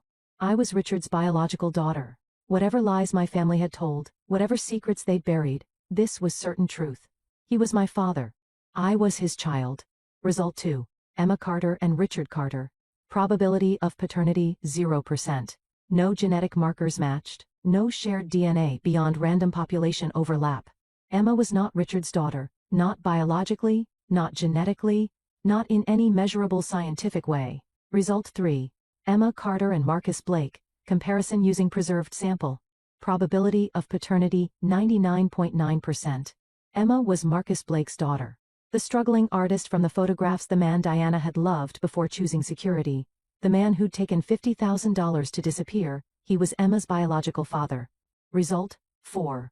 Olivia Carter and Diana Carter. Results inconclusive due to sample quality, hair sample degraded, but analysis suggests no significant shared genetic markers beyond standard population baseline.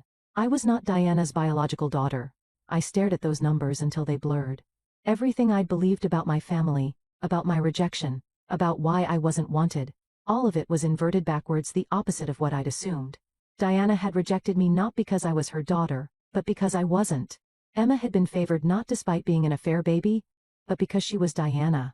His biological child, the product of actual love rather than an arranged marriage. Richard had pushed aside his own flesh and blood, while raising another man's daughter as his princess. The cruelty wasn't random.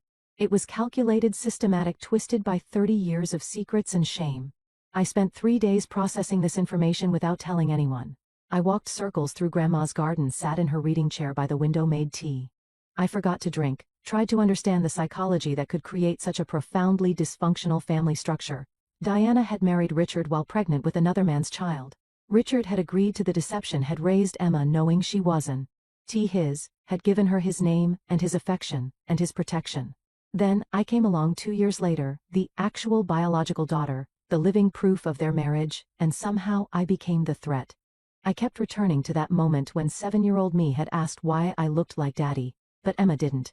I could see it so clearly now. Diana's face draining of color, her hands shaking, the panic in her eyes. I hadn't been asking an innocent question. I'd been identifying the genetic truth that their entire lie was built to hide. If I stayed in that house, kept observing, kept asking questions, eventually I'd notice more. Eventually someone else might notice. Eventually the whole carefully constructed facade would collapse. Sending me away hadn't been about dislike or favoritism. It had been about bearing evidence. I was the proof of their deception, the genetic marker that didn't fit their story. The daughter who looked too much like Richard, and not enough like Diana. Easier to remove me than to risk exposure. On the 4th day, I made a strategic decision. I would not confront them yet. I would not reveal what I knew. If I called them now, showed them the DNA results, demanded explanations, they would close ranks immediately.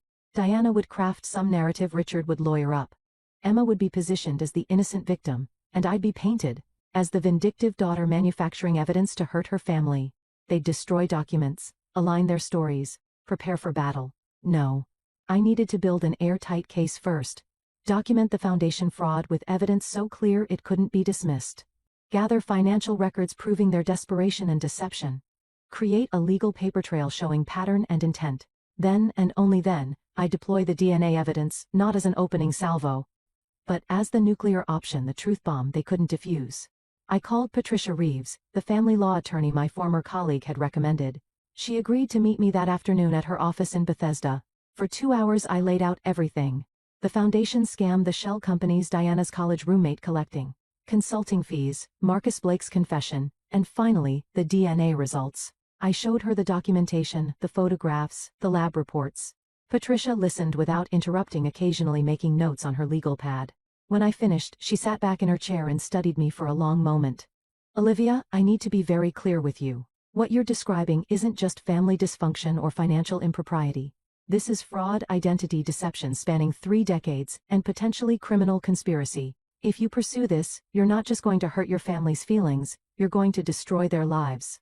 Are you absolutely certain you want to proceed? I thought about being 7 years old, bags packed, watching my parents drive away. I thought about graduation day, scanning the crowd for faces that never came. I thought about Diana's Facebook post during my ceremony about Richard's voice saying, "It's just a degree," about Emma's bitter accusation that I'd always been selfish. "Yes," I said. "I'm certain. They destroyed my life first. I'm just making it visible." Patricia nodded slowly. "Then, we're going to need to move very carefully. Let's start building the case." I left her office feeling focused and clear-headed for the first time in weeks. I had a plan. I had evidence. I had an attorney who understood the stakes. Now I just needed to be patient. That patience lasted exactly 6 hours. I was back at Grandma's house making dinner and reviewing my notes from the meeting with Patricia when my phone started buzzing with texts. The first was from a former colleague at Deloitte. "Olivia, did you see the article in DC Business Journal? Is everything okay?" My stomach dropped.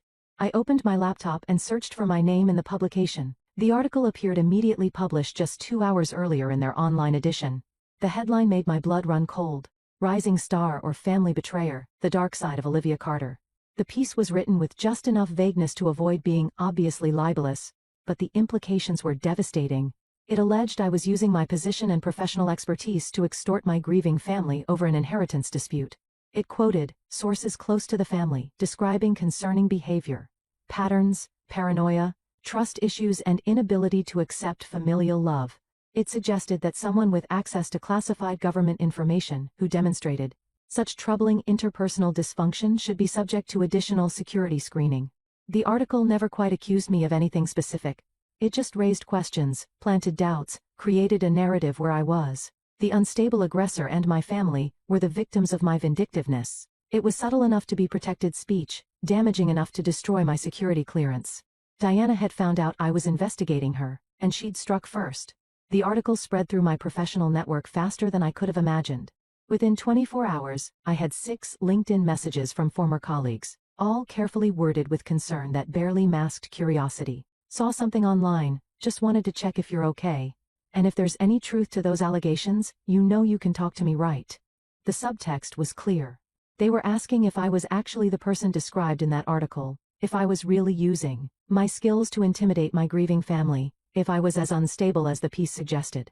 I tried to craft responses that were professional and calm, brief explanations about an inheritance dispute and family tensions that had nothing to do with my work.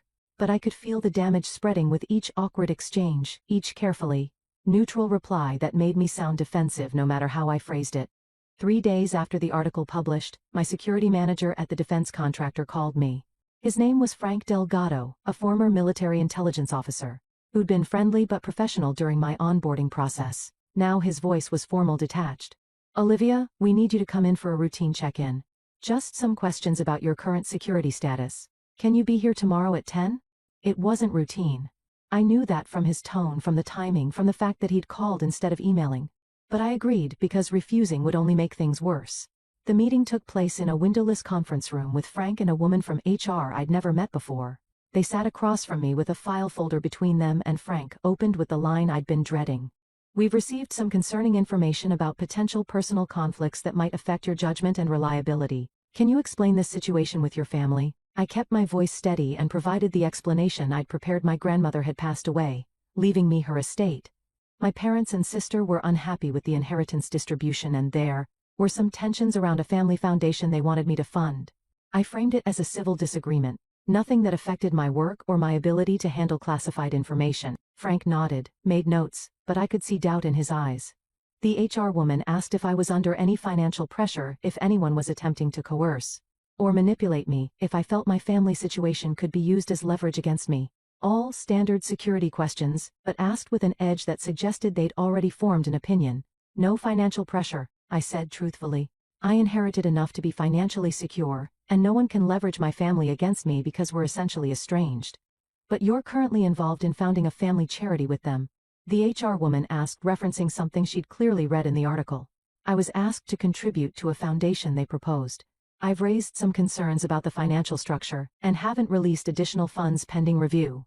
That's the extent of my involvement. The meeting ended with Frank promising to follow up after they completed their review. 1 week later, I received the email I'd been expecting, but hoping wouldn't come. Your contract is temporarily suspended pending completion of security review process. This is standard procedure and should not be interpreted as an accusation of wrongdoing. We will update you as the review progresses. Standard procedure. Devastating reality. My $2.5 million contract, the position I'd been so proud to accept, the career achievement that had made my family suddenly notice me, gone. Suspended. Under review, and everyone in the defense industry would hear about it, would wonder what I'd done to trigger a security investigation. The professional damage spread in ways I hadn't anticipated. A speaking invitation I'd received to present at a fraud prevention conference in December was quietly rescinded with an apologetic email about scheduling conflicts. Networking contacts who usually responded to my messages within hours now took days, or didn't respond at all. Most painfully, work friendships that I'd cultivated over years began to cool. People stopped inviting me to virtual happy hours. A former colleague who usually texted me funny memes about accounting stopped texting entirely. Diana had found my vulnerability and struck precisely. She'd weaponized my career success, turned my professional credibility into a liability by suggesting I was using my forensic skills and government connections to bully my poor grieving family. The narrative she'd created was brilliant in its simplicity. I was powerful. They were victims. I was the aggressor. They were defending themselves. Never mind that they'd been the ones to approach me to ask for my money to create the fraudulent foundation. In the court of public opinion, they'd positioned themselves perfectly. I sat in Grandma's living room on a Friday evening in mid-November, watching the light fade from the windows, feeling the walls close in. For the first time since I was 7 years old, standing in this same house with my suitcases, I felt completely alone. My career was in shambles. My family was actively trying to destroy me. My reputation was being systematically dismantled by accusations I couldn't refute without making myself look more defensive and unstable. Maybe pursuing the truth wasn't worth this. Maybe I should have just walked away when they first approached me about the foundation, blocked their numbers, moved on with my life. Maybe Diana won because she was willing to burn everything down, and I wasn't willing to do the same. I opened my laptop and started drafting an email to Patricia Reeves. I'm withdrawing from all family contact effective immediately. Please do not file any lawsuits or take any legal action. I just want to be left alone. My finger hovered over the keyboard, the cursor blinking in the empty space after that last sentence. Was this really what Grandma would have wanted for me to surrender, to let them win, to protect people who'd never protected me? Before I could finish the thought, an email notification popped up from Mr. Chen. The subject line read, "Additional Blake findings important." I opened it, expecting another piece of the puzzle about Marcus and Diana's affair. What I found was so much more. Chen had obtained bank records from 1993 showing a wire transfer of $50,000 from Diana's father's account to Marcus Blake's account, dated 2 weeks before Diana's wedding to Richard. The transfer memo line read, "Settlement payment per agreement." He'd also found Richard's prenuptial agreement with Diana filed with the county clerk's office. Buried in the standard language about asset division was a clause referring to existing minor dependent and Richard's agreement to assume all parental responsibilities for said dependent, as if biological offspring. Richard had known before the wedding, his family had known. They'd drawn up legal documents protecting themselves, ensuring Richard wouldn't be financially responsible for Emma if the marriage dissolved. The whole thing had been a calculated transaction. But the most significant finding was a sealed lawsuit from 2005. Chen had accessed court records showing that Diana had been sued by a former business partner for defamation and tortious interference. The partner claimed Diana had spread false rumors about financial impropriety to destroy her reputation and steal clients. The case had been settled confidentially with a substantial payment and a mutual non-disclosure agreement, but the initial filings were still on record showing a pattern. Diana had done this before, used reputation destruction as a weapon when she felt threatened. I read Chen's email twice, then looked at my half-written surrender message. Diana wasn't going to stop. Even if I walked away, even if I gave up the inheritance, even if I disappeared from their lives, entirely, she'd keep attacking because she couldn't risk me eventually telling the truth. The only way this ended was if I fought back with everything I had. I deleted the surrender email. Instead, I forwarded everything to Patricia Reeves, the DNA results, Marcus's confession, Chen's financial findings, the prenuptial agreement, the 2005 lawsuit, and the foundation fraud evidence. My message was short. File the lawsuit, all of it. I'm done protecting people who've never protected me. Patricia responded within minutes. Drafting documents tonight? You'll have them to review tomorrow. Olivia, this is the right choice. I closed my laptop and sat in the gathering darkness of Grandma's living room, no longer feeling alone. I could almost feel her presence. Hear her voice saying what she'd said so many times. Your worth doesn't come from their approval. They'd taken my childhood. They'd taken my family. Now they were trying to take my career and my reputation. But they'd made one critical mistake. They'd assumed I was still that frightened 7-year-old girl who could be sent away without a fight. I wasn't. Patricia and I spent December and January building what she called the most thoroughly documented family law case she'd seen in 20 years of practice. We met twice a week at her office in Bethesda, spreading evidence across her conference table like pieces of an elaborate puzzle. The strategy was dual-track a civil lawsuit seeking damages for defamation fraud and intentional infliction of emotional distress, combined with a criminal complaint to the D.C. District Attorney's Office for foundation embezzlement. And what Patricia grimly predicted would be an inevitable false police report when they realize how serious this is. I provided documentation that made Patricia raise her eyebrows in professional appreciation. Foundation and corporation papers showing shell companies registered to Diana's friends. Email trails, where Emma discussed managing my expectations. Recordings of conversations completely legal in D.C. A one-party consent. Jurisdiction where they promised transparency they never delivered. Financial forensics proving the $100,000 had disappeared into personal accounts disguised as consulting fees and administrative costs. And the DNA evidence held in reserve like a nuclear weapon we'd deploy only when the moment was strategically perfect. Most clients give me shoeboxes of random papers and emotional testimony, Patricia said, reviewing my organized binders. You're giving me prosecutor-quality evidence. Your forensic training is showing. Mr. Chen continued his investigation, uncovering layers I hadn't anticipated. The elegant house, the designer furniture, the expensive renovations, all financed by debt, not wealth.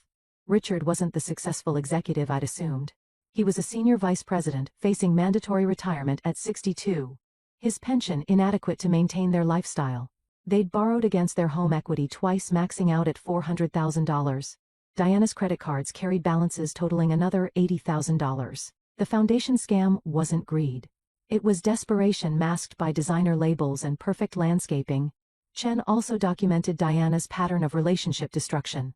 A former friend from her junior league days who'd stopped calling in 2012, Chen found her and she remembered. Diana spreading whispers that the woman was going through something very unstable, best to give her space. A cousin who drifted away in 2016, after questioning Diana about some family finances. Suddenly she was difficult, always stirring up drama. 3 different people over 15 years, all alienated with the same technique: preemptive character assassination before they could discover Diana's secrets or challenge her control. In mid-January, Patricia walked me through the litigation timeline. If we file and they fight, expect 18 to 24 months to reach trial. Discovery will be brutal: depositions, interrogatories, document requests. They'll dig into every corner of your life looking for ammunition. But given your evidence quality, I estimate a 70% chance they'll seek settlement within 6 months. 90% chance we never actually see a courtroom.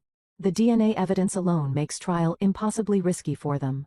She leaned forward, her expression serious. But, Olivia, I need you to understand the emotional cost.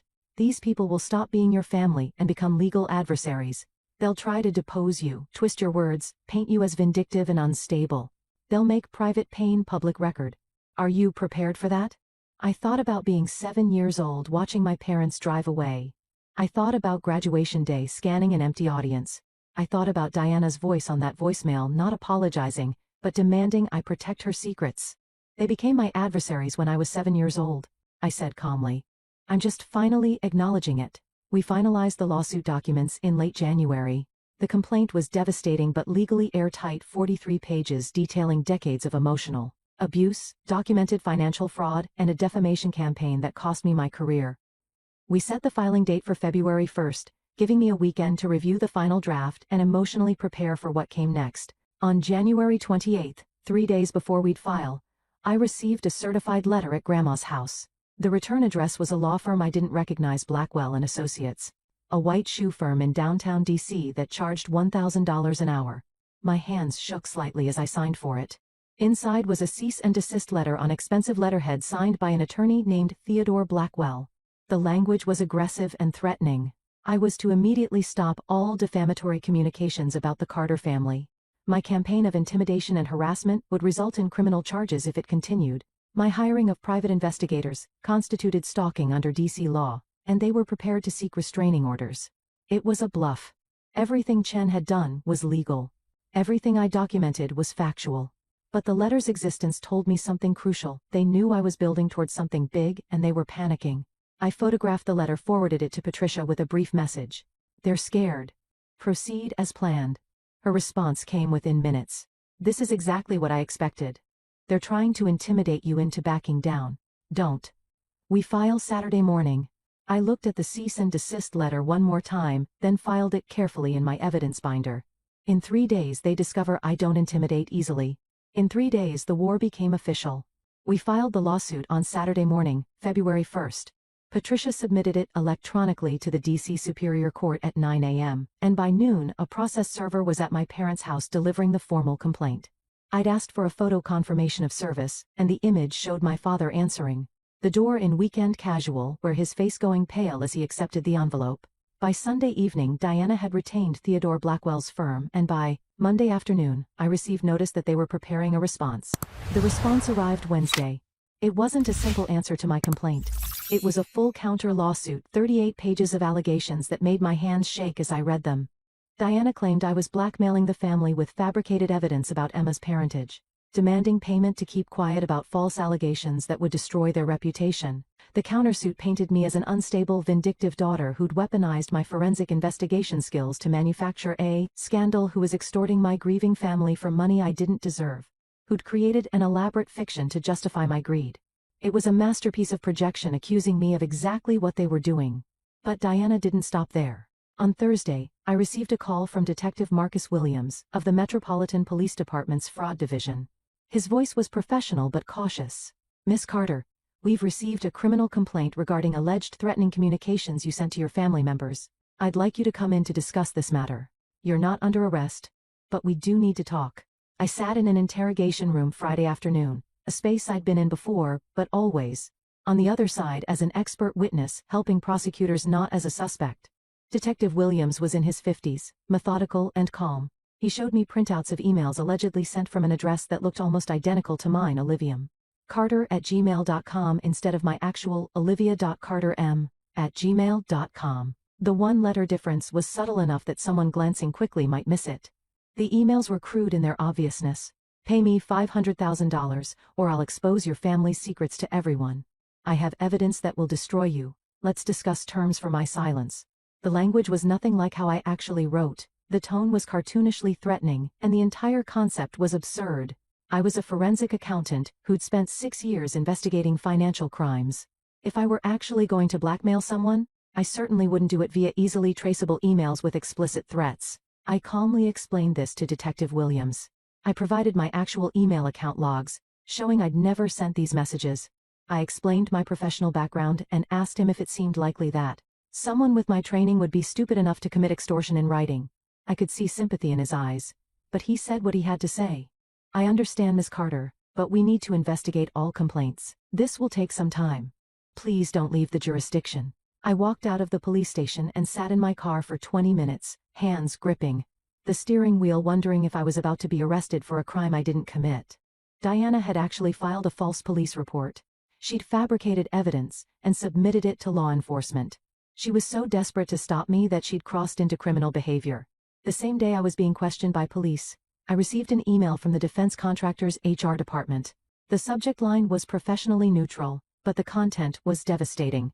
"Due to ongoing legal complications that prevent security clearance, maintenance, we are terminating your contract effective immediately. This decision is final and not subject to appeal. $2.5 million. Gone." The career achievement I'd been so proud of, the position that had made my family suddenly notice me, destroyed by Diana's calculated assault on my reputation. My professional network had evaporated entirely. Former colleagues who'd once sought my expertise now didn't return emails. I'd burned through $45,000 in attorney fees in just 6 weeks. My savings, carefully accumulated over a decade, were being depleted at an alarming rate. The inheritance from Grandma would cover it, but watching my financial security erode felt like watching my life's work dissolve. I sat in Grandma's house that night, the same house where I'd been sent at 7 years old, and felt the walls closing in. Diana was winning. She'd destroyed my career, isolated me professionally, and now she was trying to have me arrested. Maybe she would succeed. Maybe I'd lose everything: my reputation, my freedom, my future, all because I dared to challenge her lies. My phone rang. Patricia Reeves. I almost didn't answer, afraid of more bad news. Olivia. Her voice was tight with controlled anger, but underneath I heard something else triumph. I just got Diana's countersuit filing, and Olivia, she made a critical mistake, a huge one. I sat up straighter. What mistake? She presented those fake emails as evidence in a court filing. She attached them as exhibits to her countersuit, swearing under penalty of perjury that they're authentic communications from you, which means she just submitted fraudulent documents to a court. I felt my heart start pounding, and that's a felony, Patricia finished. Submitting false evidence to a court is a federal crime, and we can prove those emails are fake. The metadata will show they originated from her IP address, not yours. The writing style doesn't match your documented communications. She just handed us everything we need. For the first time in weeks, I felt something besides fear and exhaustion. I felt hope. What do we do? I asked. We let the police investigation run its course. They'll discover the emails are fake, they have forensic experts, and then we file a motion showing Diana submitted known fraudulent evidence to the court. She doesn't just lose the countersuit, Olivia. She faces criminal charges. I closed my eyes, letting that sink in. Diana had been so desperate to destroy me that she'd destroyed herself instead. When? I asked. Give me 1 week to compile the forensic evidence, then we move. Patricia moved quickly. Within 3 days, she'd compiled a comprehensive digital forensics report and submitted it to Detective Williams. The report was devastating in its clarity. The IP addresses of the threatening emails traced directly to Diana's home internet connection. The metadata showed they'd been created using a free email service accessed from a laptop that Mr. Chen's technology expert identified as Diana's personal device by cross-referencing the machine's digital fingerprint with other emails she'd sent over the years. Even the writing patterns matched Diana's documented communication style, her tendency to use dramatic language, her specific punctuation habits, the way she structured threats. Detective Williams called me on a Wednesday morning in early March, exactly 1 year after Grandma had passed away. Miss Carter, I'm closing the investigation. The forensic evidence clearly shows those emails didn't originate from your accounts or devices. I'm filing a report noting that this complaint appears to be malicious and false. I'm sorry you were put through this. I thanked him, my voice steadier than I felt. After we hung up, I sat in Grandma's kitchen and let the relief wash over me. I wasn't going to be arrested. The false accusation had failed. But Detective Williams had said something else that made my hands shake. I'm forwarding my findings to the district attorney's office. Filing a false police report is a felony in D.C. They may want to pursue charges. Diana had tried to have me arrested, and in doing so she'd committed a crime herself. Simultaneously, Diana's legal team was discovering just how untenable their position had become. During the discovery process, Patricia had requested, and the court had ordered, production of the Carter Family Foundation's complete financial records. Diana's attorneys had no choice but to comply. When the records arrived, Patricia called me with barely contained satisfaction in her voice. Olivia, they sent everything. Bank statements, vendor invoices, expense reports. And it's exactly what we suspected. The shell companies can't be explained away. They're registered to Diana's friends with no legitimate business operations. The consulting fees went to people with no relevant expertise. Emma's $120,000 salary is documented while the foundation distributed 0 grants to any children. And the bank account subpoena shows the money trail: Diana's restoration hardware purchases, Emma's Napa Valley resort charges, Richard's country club dues. They used foundation money for personal expenses and documented it themselves. 2 days later, Theodore Blackwell called Patricia seeking settlement negotiations. I wasn't on the call, but Patricia recounted the conversation to me afterward, her tone dry with professional amusement. He asked what it would take to resolve this without trial. I told him we'd consider settlement after the DNA evidence is presented on the official record. I said your clients have been lying for 31 years. That ends now. There was a very long silence, then he said he'd need to consult with his clients. Patricia explained that we were now in the strongest possible position. Diana couldn't go to trial because the evidence would destroy them publicly and permanently. They couldn't settle without acknowledging wrongdoing, which would open them to criminal prosecution. And with the DA investigating the false police report, Diana faced criminal charges regardless of what happened with our civil case. We're going to schedule a pre-trial hearing, Patricia said. I want to present the DNA evidence to the judge as part of our motion to amend the complaint. Once it's in the official court record, it becomes legal fact, public record, no more secrets, no more lies. I agreed, but as I hung up the phone, I felt the weight of what was coming. When the DNA evidence became public, Emma's entire identity would shatter. She'd learned that her father wasn't her father, that her mother had lied to her for 31 years, that her whole life had been built on a deception she'd had no part in creating. Emma hadn't asked to be born from an affair. She hadn't asked to be the instrument of my exclusion. She was in many ways as much a victim of Diana's lies as I was. For a moment I considered calling Patricia back, asking if there was a way to protect Emma from the fallout. A way to expose the fraud without destroying an innocent woman's sense of self. Patricia called me before I could call her, as if she'd sensed my hesitation. Olivia, I know what you're thinking. You're worried about Emma. But listen to me carefully. Emma is 31 years old. She deserves to know the truth about her own biology. Keeping secrets to protect people who've never protected you isn't mercy. It's self-sacrifice. And you've sacrificed enough. Emma will survive this truth. People survive worse revelations every day. What she won't survive is living a lie forever. I closed my eyes knowing Patricia was right, but still feeling the weight of what I was about to do. When? I asked. The pre-trial hearing is scheduled for April 15th, 2 weeks from today. Diana will be notified tomorrow that we intend to present genetic evidence. I want her to know it's coming. Want her to spend 2 weeks panicking, knowing there's nothing she can do to stop it. I imagined the phone call Diana would receive from Theodore Blackwell the moment she'd realize her deepest secret was about to become court record. I imagined her panic, her desperate attempts to find a way out, her realization that there was none. And I felt nothing but cold certainty. This was justice. This was truth. This was 31 years of lies finally ending. Do it, I said. The pre-trial hearing took place on a cold April morning in courtroom 4B of the D.C. Superior Court. Judge Michaela Torres presided, a woman in her late 50s with steel gray hair and a reputation for running an efficient, no-nonsense courtroom. Patricia had requested the hearing be closed to the public to protect Emma's privacy, and ironically Diana's attorney had readily agreed. They didn't want this becoming a public spectacle any more than we did. I sat at the plaintiff's table with Patricia, my hands folded in my lap to keep them from shaking. Across the aisle, Diana sat ramrod straight in a black suit, her face carefully composed, but her eyes darting nervously. Richard sat beside her, looking older than I'd ever seen him, his shoulders hunched. Emma was there too, positioned between her parents, looking exhausted and confused. I watched her lean toward Diana and whisper something, probably asking why she'd been summoned to a civil hearing about foundation finances. Judge Torres called the hearing to order and invited Patricia to present. My attorney stood, collected her materials, and began with surgical precision to dismantle the foundation fraud. She displayed bank records on the courtroom screen showing the $100,000 I'd contributed, flowing into the foundation account, then fragmenting into dozens of smaller transactions. She showed vendor invoices, or rather the lack of legitimate vendor invoices.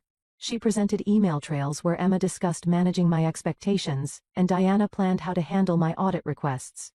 Theodore Blackwell attempted to intervene, arguing these were merely accounting irregularities and misunderstandings common in new nonprofit organizations. Judge Torres looked at him over her reading glasses with an expression that suggested she'd heard better excuses from parking violators. Mr. Blackwell, your client operated a foundation for 6 months, collected $100,000, distributed 0 grants, and paid the executive director a 6-figure salary. That's not a misunderstanding. That's fraud. Continue, Ms. Reeves. Patricia moved to the second part of her presentation. Your Honor, I'd like to present genetic evidence that speaks to motive and pattern of deception in this case. She explained the chain of custody for Marcus Blake's DNA sample, how it had been collected, preserved, and notarized before his death. She described the court-certified laboratory that had processed the comparison tests. Then she submitted the lab reports as exhibits and projected the results on the screen. I watched Emma's face as she read the words, saw the exact moment comprehension struck. Her expression shifted from confusion to disbelief to horror in the space of 3 seconds.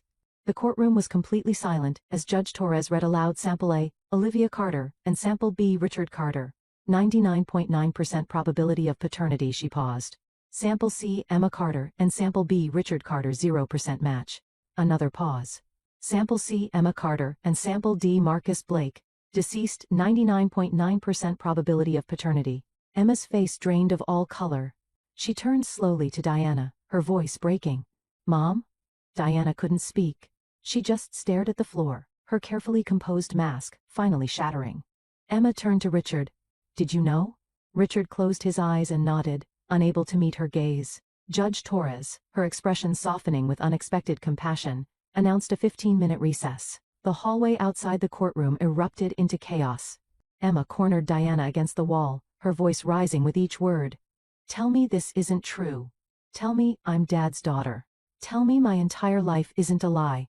Diana, trapped and broken, whispered something I could barely hear.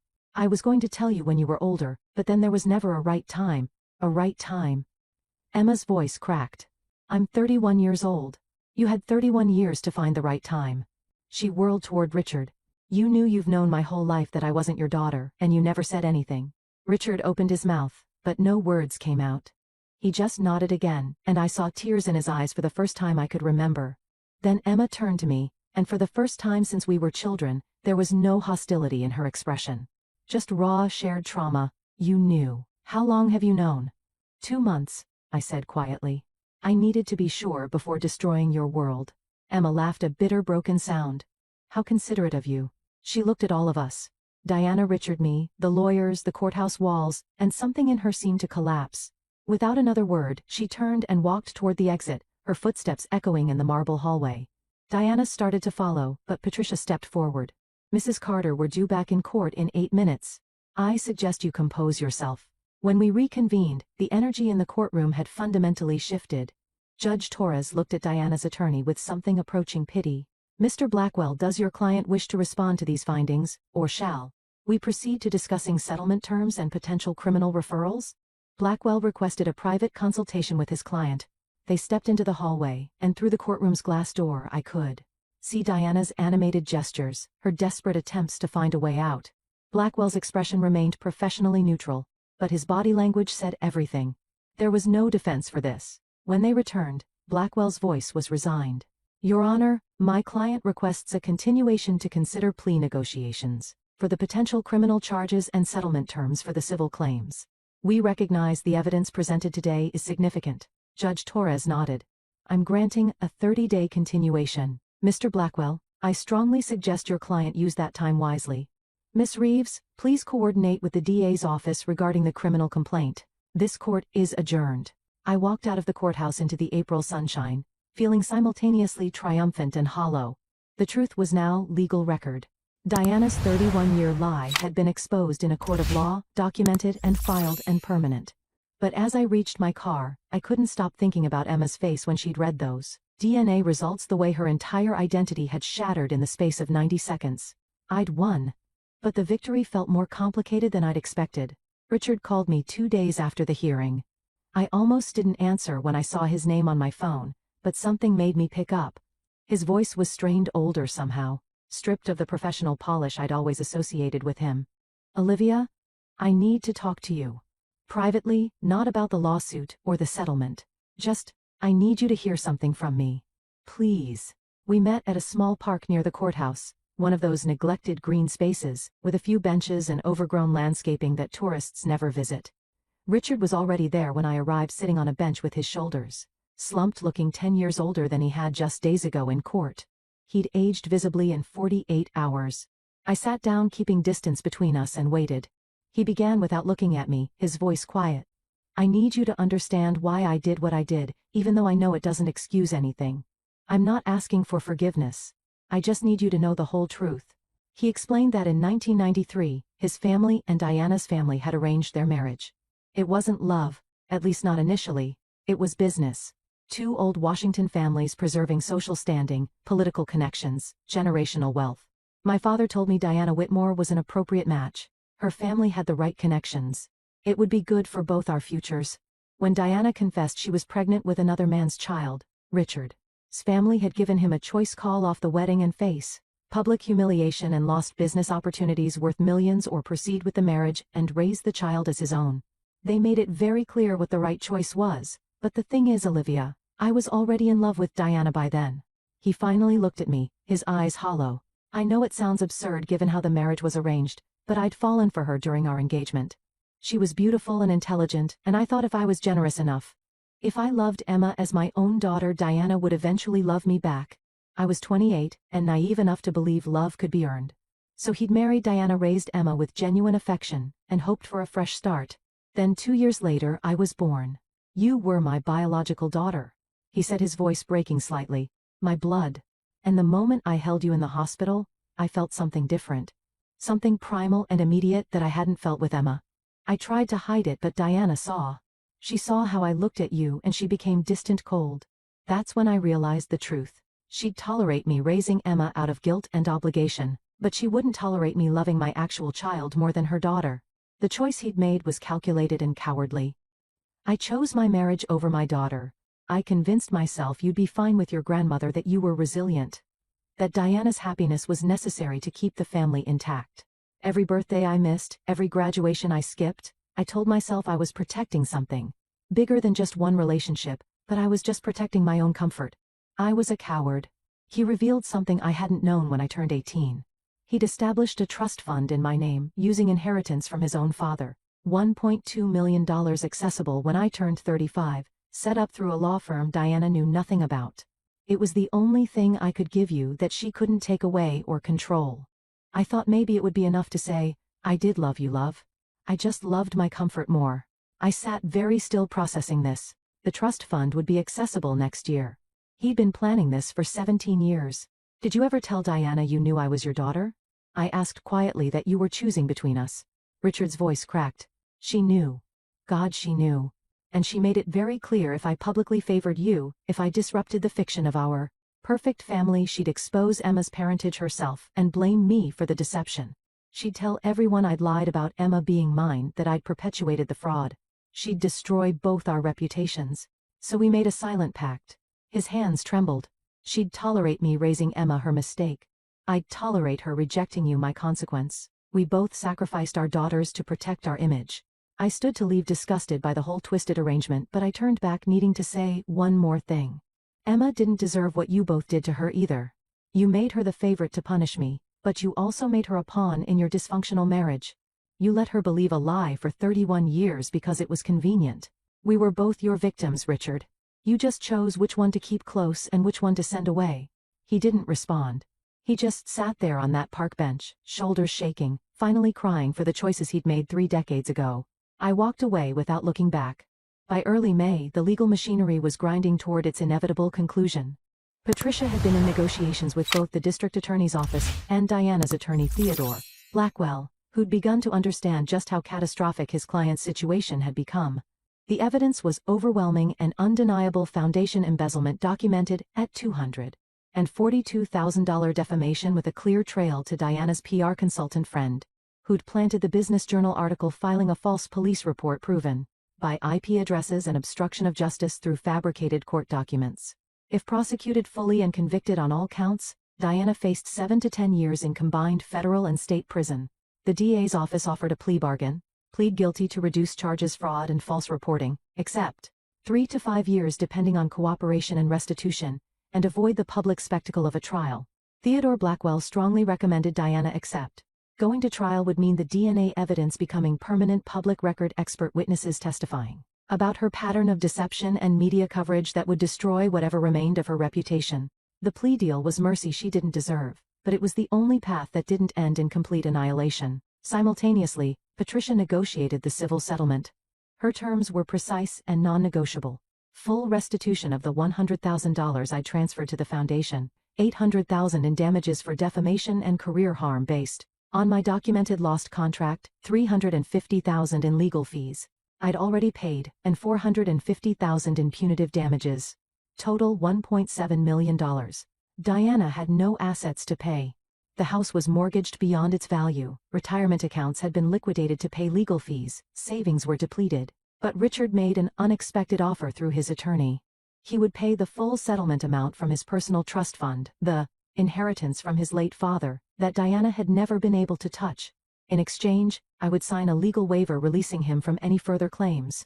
It was a transaction, not an apology. No admission of paternal failure, no acknowledgement of the emotional damage he'd caused. Just money in exchange for legal closure. I accepted. The money mattered less than what it represented: acknowledgement of wrongdoing, formal consequence, the kind of accountability that had been absent my entire life. The plea hearing was scheduled for late May, in the same courthouse where the pretrial hearing had occurred. Judge Torres had consolidated the criminal and civil matters for efficiency, and the courtroom was packed, not with press, as those were still barred, but with court staff and legal observers who'd heard about the case. I sat in the front row with Patricia, while Diana stood before the bench with Theodore Blackwell at her side. Judge Torres read the charges in a clear, measured voice. Diana pleaded guilty in barely more than a whisper. Her shoulders hunched, her designer suit hanging loose as if she'd lost weight in the past month.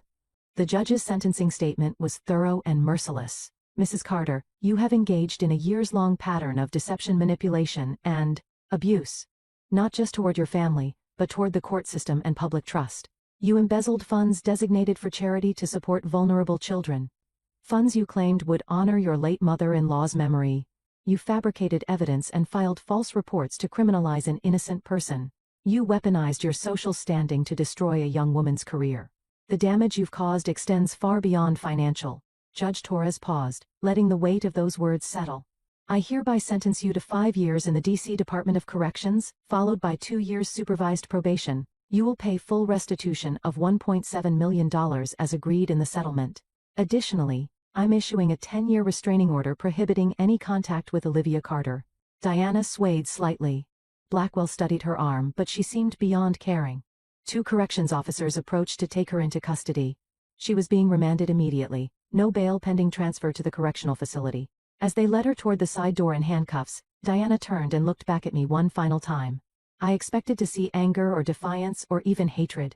Instead, her face showed nothing but emptiness, as if the person inside had already vacated, leaving only a shell being led away to prison.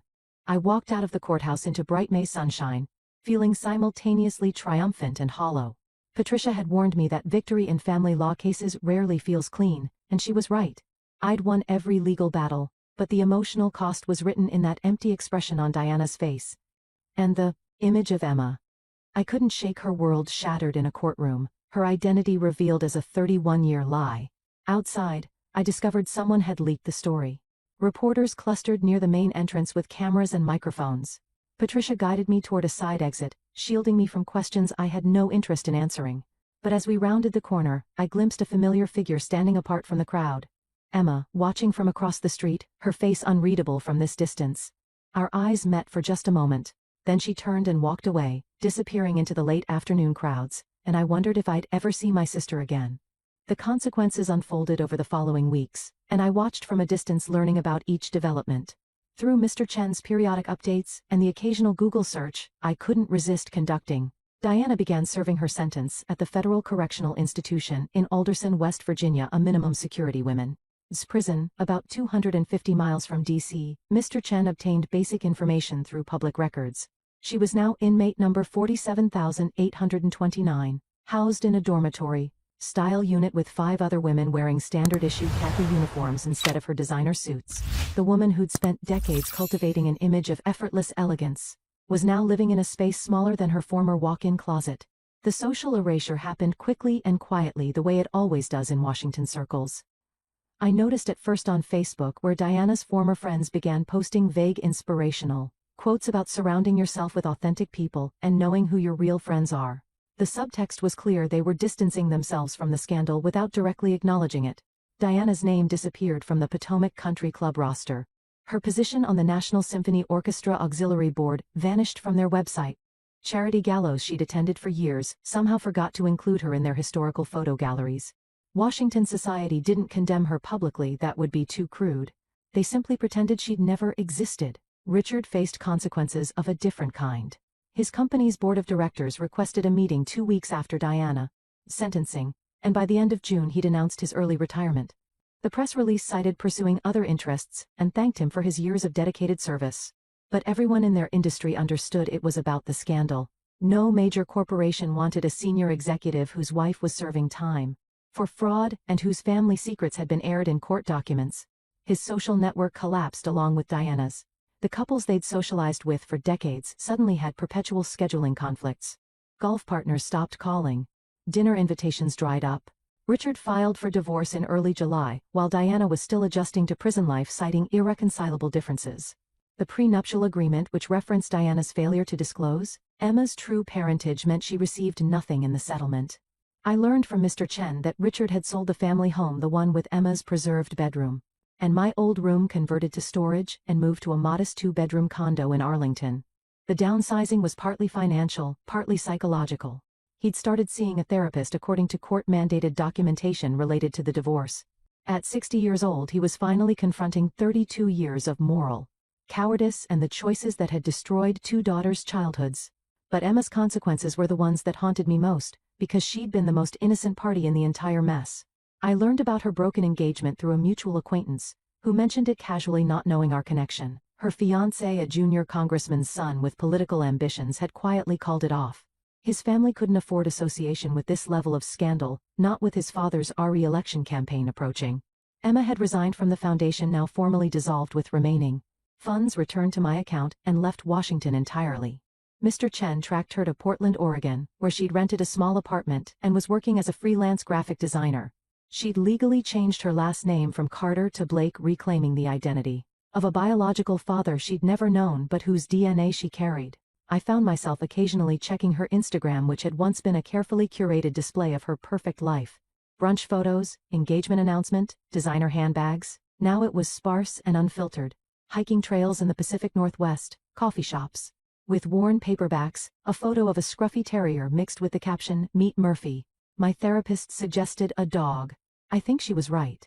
Emma was rebuilding an identity from scratch, and I felt a complicated mix of sympathy and guilt watching it happen from afar. In mid-June, I received an email that made me stare at my laptop screen for a full minute. The sender was the defense contractor's HR department, the same office that had terminated my contract 4 months earlier.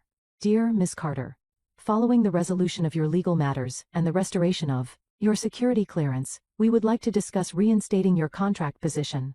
The role remains available, and we believe your qualifications make you uniquely suited for this work. Please contact us at your earliest convenience to schedule a conversation. And the opportunity I'd thought was lost forever. The $2.5 million contract, the career achievement that had made my family notice me, was being offered again. My security clearance had been fully restored. The false accusations had been formally disproven. I could go back to the professional life I'd built, reclaim the success that Diana had tried to destroy. I closed the laptop without responding. For the first time in my adult life, I wasn't sure I wanted what I'd always thought I wanted. Success had made my family come back. It had triggered this entire catastrophic chain of events. And sitting in Grandma's quiet house, I realized I needed to figure out who I was beyond my career achievements, beyond my family's dysfunction, beyond the girl who'd spent her whole life trying to prove she was worth something. I'd won every legal battle, but I still hadn't figured out what winning actually meant. I called the defense contractor's HR department 3 days after receiving their email. The conversation was brief and professional.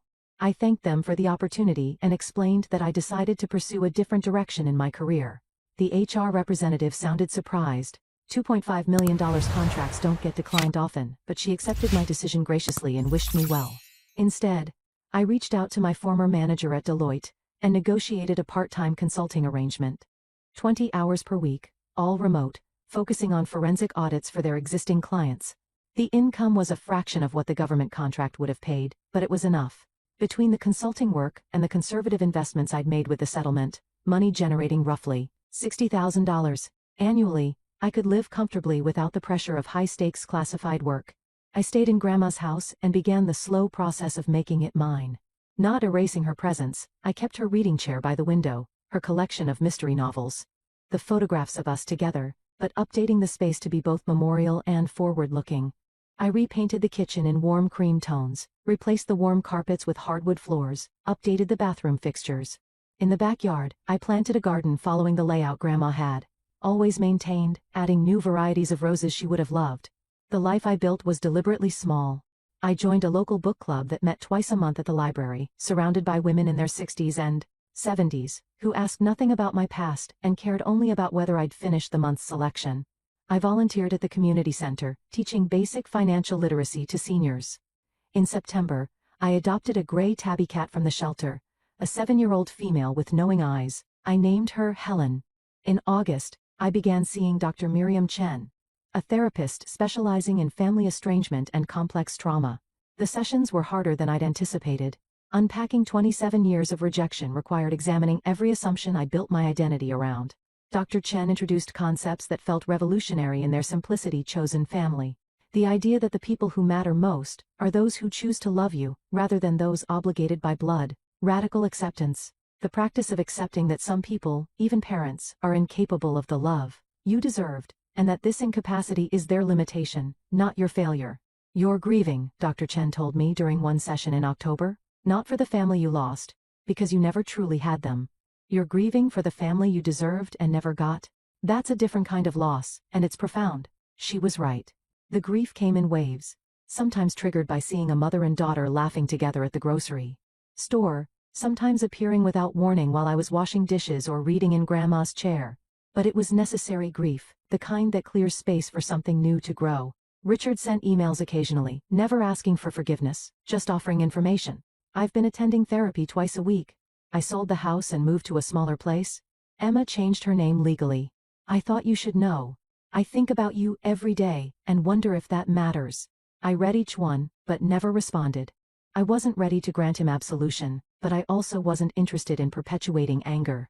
The emails accumulated in a folder I'd labeled, "Someday Maybe," a holding space for a relationship I didn't know how to define yet.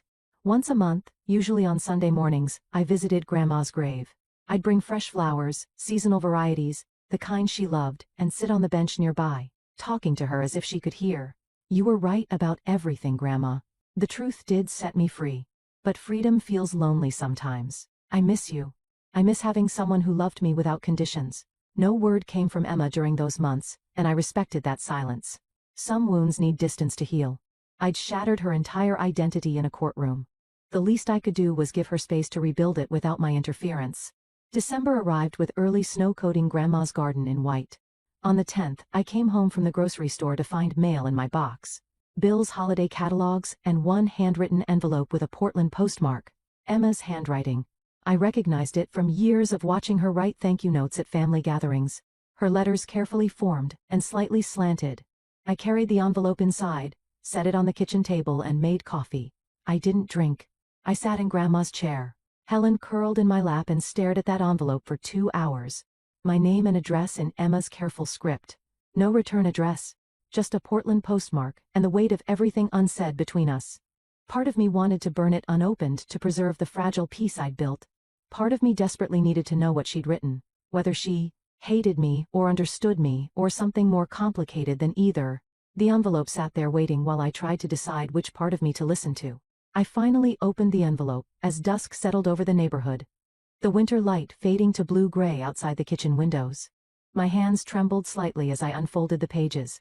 3 sheets of cream stationery covered in Emma's careful handwriting. The letters were neat but occasionally wavered as if her hand had shaken. While writing, suggesting this wasn't a first or even second draft, the letter began. Olivia, I don't know if you'll read this.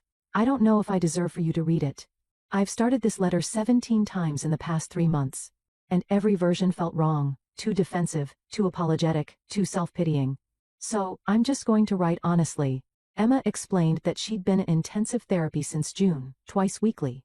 Sessions with a specialist in identity reconstruction and family trauma. She was processing what it meant to learn at 31, that her entire understanding of herself had been built on lies.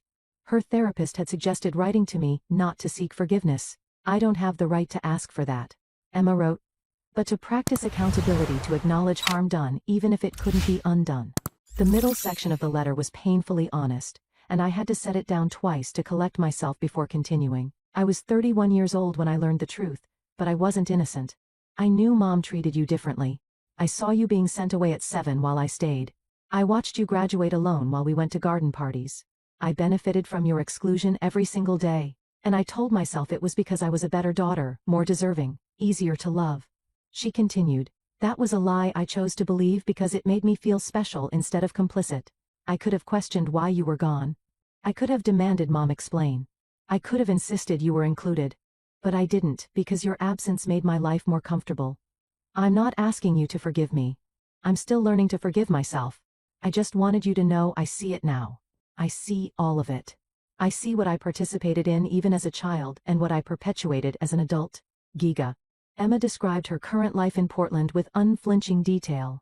She lived in a small one-bedroom apartment in the Alberta Arts District, worked as a freelance graphic designer for small, nonprofits and local businesses, made enough to cover rent and groceries. But nothing like the lifestyle she'd had before. She attended a support group for adult children of narcissistic parents where she was learning to identify the manipulation patterns she'd internalized.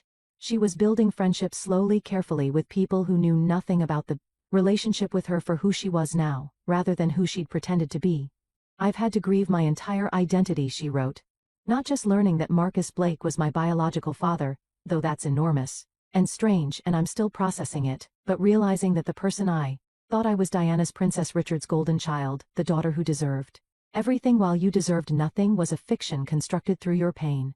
Every privilege I enjoyed came at the cost of your exile. I don't know how to reconcile being both a victim of their lies and a beneficiary of their cruelty. The letter ended with an offer that felt fragile and genuine. I don't know if we can ever be sisters in any real sense.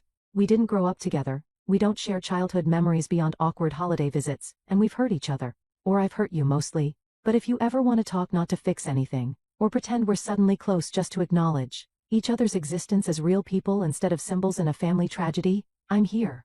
No pressure, no expectations. Just possibility. Emma Blake. I read the letter 3 times, each reading revealing new layers of hurt and honesty. I sat in Grandma's kitchen as the winter afternoon light faded completely. Hell and purring in my lap, and tried to process what Emma was offering. Not reconciliation, not sisterhood, but acknowledgement. The possibility of being strangers who shared DNA, instead of family who shared nothing. I pulled out my laptop and began typing a response. The first draft was too cold, too clinical. I deleted it. The second was too warm, too forgiving of things I wasn't ready to forgive. I deleted that too. The third attempted to explain my entire emotional journey and became a manifesto. Delete? Finally, I wrote something short and true. Emma, I don't hate you. I never did. But I'm not ready to trust you. And I don't know if I ever will be. What happened to us happened before we had any power to stop it. But what we did with that situation, you accepting privilege, me accepting exile, those were choices we made. Maybe someday we can try being strangers who share complicated DNA instead of family who share nothing but trauma. For now, that's enough. Take care of yourself. Olivia. I reread it twice, made one small edit changing complicated DNA to just DNA, then hit send before I could reconsider. The email whooshed away into the digital void. I closed my laptop and sat in the gathering darkness of Grandma's kitchen, feeling something I hadn't felt in months. Not closure exactly, but perhaps the beginning of something that might eventually become peace. Emma and I exchanged a few brief emails over the next month. Nothing substantial, just acknowledgments of existence. She mentioned the therapy dog she'd adopted. I mentioned the renovations on Grandma's house. The exchanges were careful, distant, like two people learning to speak after years of silence, but they felt honest, and that mattered more than warmth. In January, I made a decision about the settlement money. I'd been living off of the investment returns and my part-time consulting income, leaving the principal mostly untouched. The money felt heavy, somehow tainted by its origin in Diana's fraud and desperation. I wanted to transform it into something clean. I established a legitimate nonprofit and named it the Helen Carter Foundation for Overlooked Children. The mission was specific and personal, providing full-ride college scholarships to academically excellent students from fractured families who demonstrated resilience despite parental neglect or rejection. The irony wasn't lost on me, using money from a fraudulent foundation to create a real one, but it felt right. Like turning poison into medicine, like honoring Grandma by helping children who reminded me of myself. I hired a professional nonprofit administrator, a woman named Sarah Martinez, who had 15 years of experience running scholarship programs. I didn't want family involved, didn't want friends on the board, just complete independence and professional integrity. I assembled a board of education professionals, a high school guidance counselor, a college admissions director, a social worker who specialized in family trauma. Together we created rigorous selection criteria and committed $1 million of the settlement to an endowment that would sustain the foundation for decades. The first year launched in spring, with 10 scholarships of $50,000 each, covering 4 years of college, including tuition, housing, books, and crucially mental health counseling. We received over 300 applications. I reviewed them anonymously alongside the board, and the stories broke my heart in familiar ways. A 17-year-old girl from Baltimore, whose parents had forgotten her 16th birthday entirely. Because they were in the middle of a bitter divorce, each assuming the other would handle it. A boy from rural Virginia, whose father had told him college was unnecessary for people like us, and refused to fill out financial aid forms. A non-binary student from Pennsylvania, whose family had stopped speaking to them when they came out, but who'd maintained a 4 gigapascals through sheer determination, working 20 hours a week at a grocery store to save for application fees. Reading those applications felt like reading chapters from my own story written by different hands. We selected 10 recipients based on academic achievement, demonstrated resilience, and the quality of their essays about overcoming family adversity. The award ceremony took place in June at a small university auditorium near D.C. The 10 students sat in the front row with their chosen supporters, grandparents, teachers, foster parents, friends who'd become family. I noticed that not one of them had brought their parents. When it was time for me to speak, I stood at the podium and looked at those young faces, guarded, hopeful, afraid to believe this was real, and saw myself reflected in every expression. I was told for most of my life that I didn't matter. I began, my voice steady despite the emotion tightening my throat. Not explicitly, but through silence, through absence, through being made invisible. One person believed differently. My grandmother taught me that your family's inability to see your worth doesn't diminish it. You are not defined by who failed to love you. You're defined by how you choose to love yourself and others. I paused, meeting each student's eyes. This foundation exists because someone invested in me when I had nothing. I'm investing in you. Not because you need saving, but because you deserve recognition. You've already saved yourselves. This scholarship is just the world catching up to what you already knew: you matter. Several students were crying by the time I finished. The audience applauded. Afterward, the recipients lined up to shake my hand, each one gripping tightly, eyes bright with tears and determination. A girl from Philadelphia hugged me without warning and whispered, "Thank you for seeing us." I hugged her back and understood in that moment why Grandma had loved me so fiercely. Because loving someone the world overlooks is an act of revolutionary defiance. I stayed afterward talking with students and their supporters, feeling emotionally exhausted, but genuinely happy for the first time in years. This was what healing looked like. Not forgetting the pain, but using it to prevent others from suffering the same way. As the auditorium emptied and I gathered my things, I noticed someone standing in the back near the exit. A woman in her early 30s with dark hair, wearing jeans and a simple sweater, watching quietly. "Emma." Our eyes met across the empty rows of seats. She raised one hand in a small tentative wave, then she mouthed 2 words. "Can we talk?" I stood there holding my folder of scholarship materials, and felt my carefully constructed boundaries wavering. We'd exchanged emails, maintained polite distance, but seeing her here at this ceremony, that was so deeply personal, felt like crossing into different territory. I nodded slowly. Emma walked down the aisle toward me, and I wondered what we'd possibly have to say to each other now. We sat on a bench outside the auditorium, June evening light filtering through the trees overhead, an awkward 3 feet of space between us. Emma looked different from the polished socialite I'd known. Her hair was simpler, her clothing casual, her makeup minimal. She looked more real, somehow less like a carefully curated image. "I saw the foundation announcement online," she said quietly. "Your name was listed as founder. I needed to see what you'd built. I needed to see what actual goodness looks like, I think. After spending 30 years in whatever our family was." I nodded, not sure how to respond to that. Emma continued, filling the silence with updates I hadn't asked for, but was curious to hear. She'd been in Portland for a year now, working steadily as a freelance designer, still seeing her therapist twice a week. She'd made a few genuine friends, people who knew nothing about the Carter scandal, and liked her for reasons that had nothing to do with her last name or connections. "I'm dating someone," she said, a small smile touching her lips. "A librarian. His name is David. He's kind and quiet, and asked about my family on our second date." I said, "It's complicated," and he just nodded and changed the subject. He didn't push. I think that's when I knew I could trust him. "That sounds nice," I said, meaning it. The conversation shifted into deeper territory when I asked what I'd been wondering since the courtroom. "Have you had contact with Mom or Dad?" Emma shook her head. "I wrote to Mom once, about 6 months into her sentence.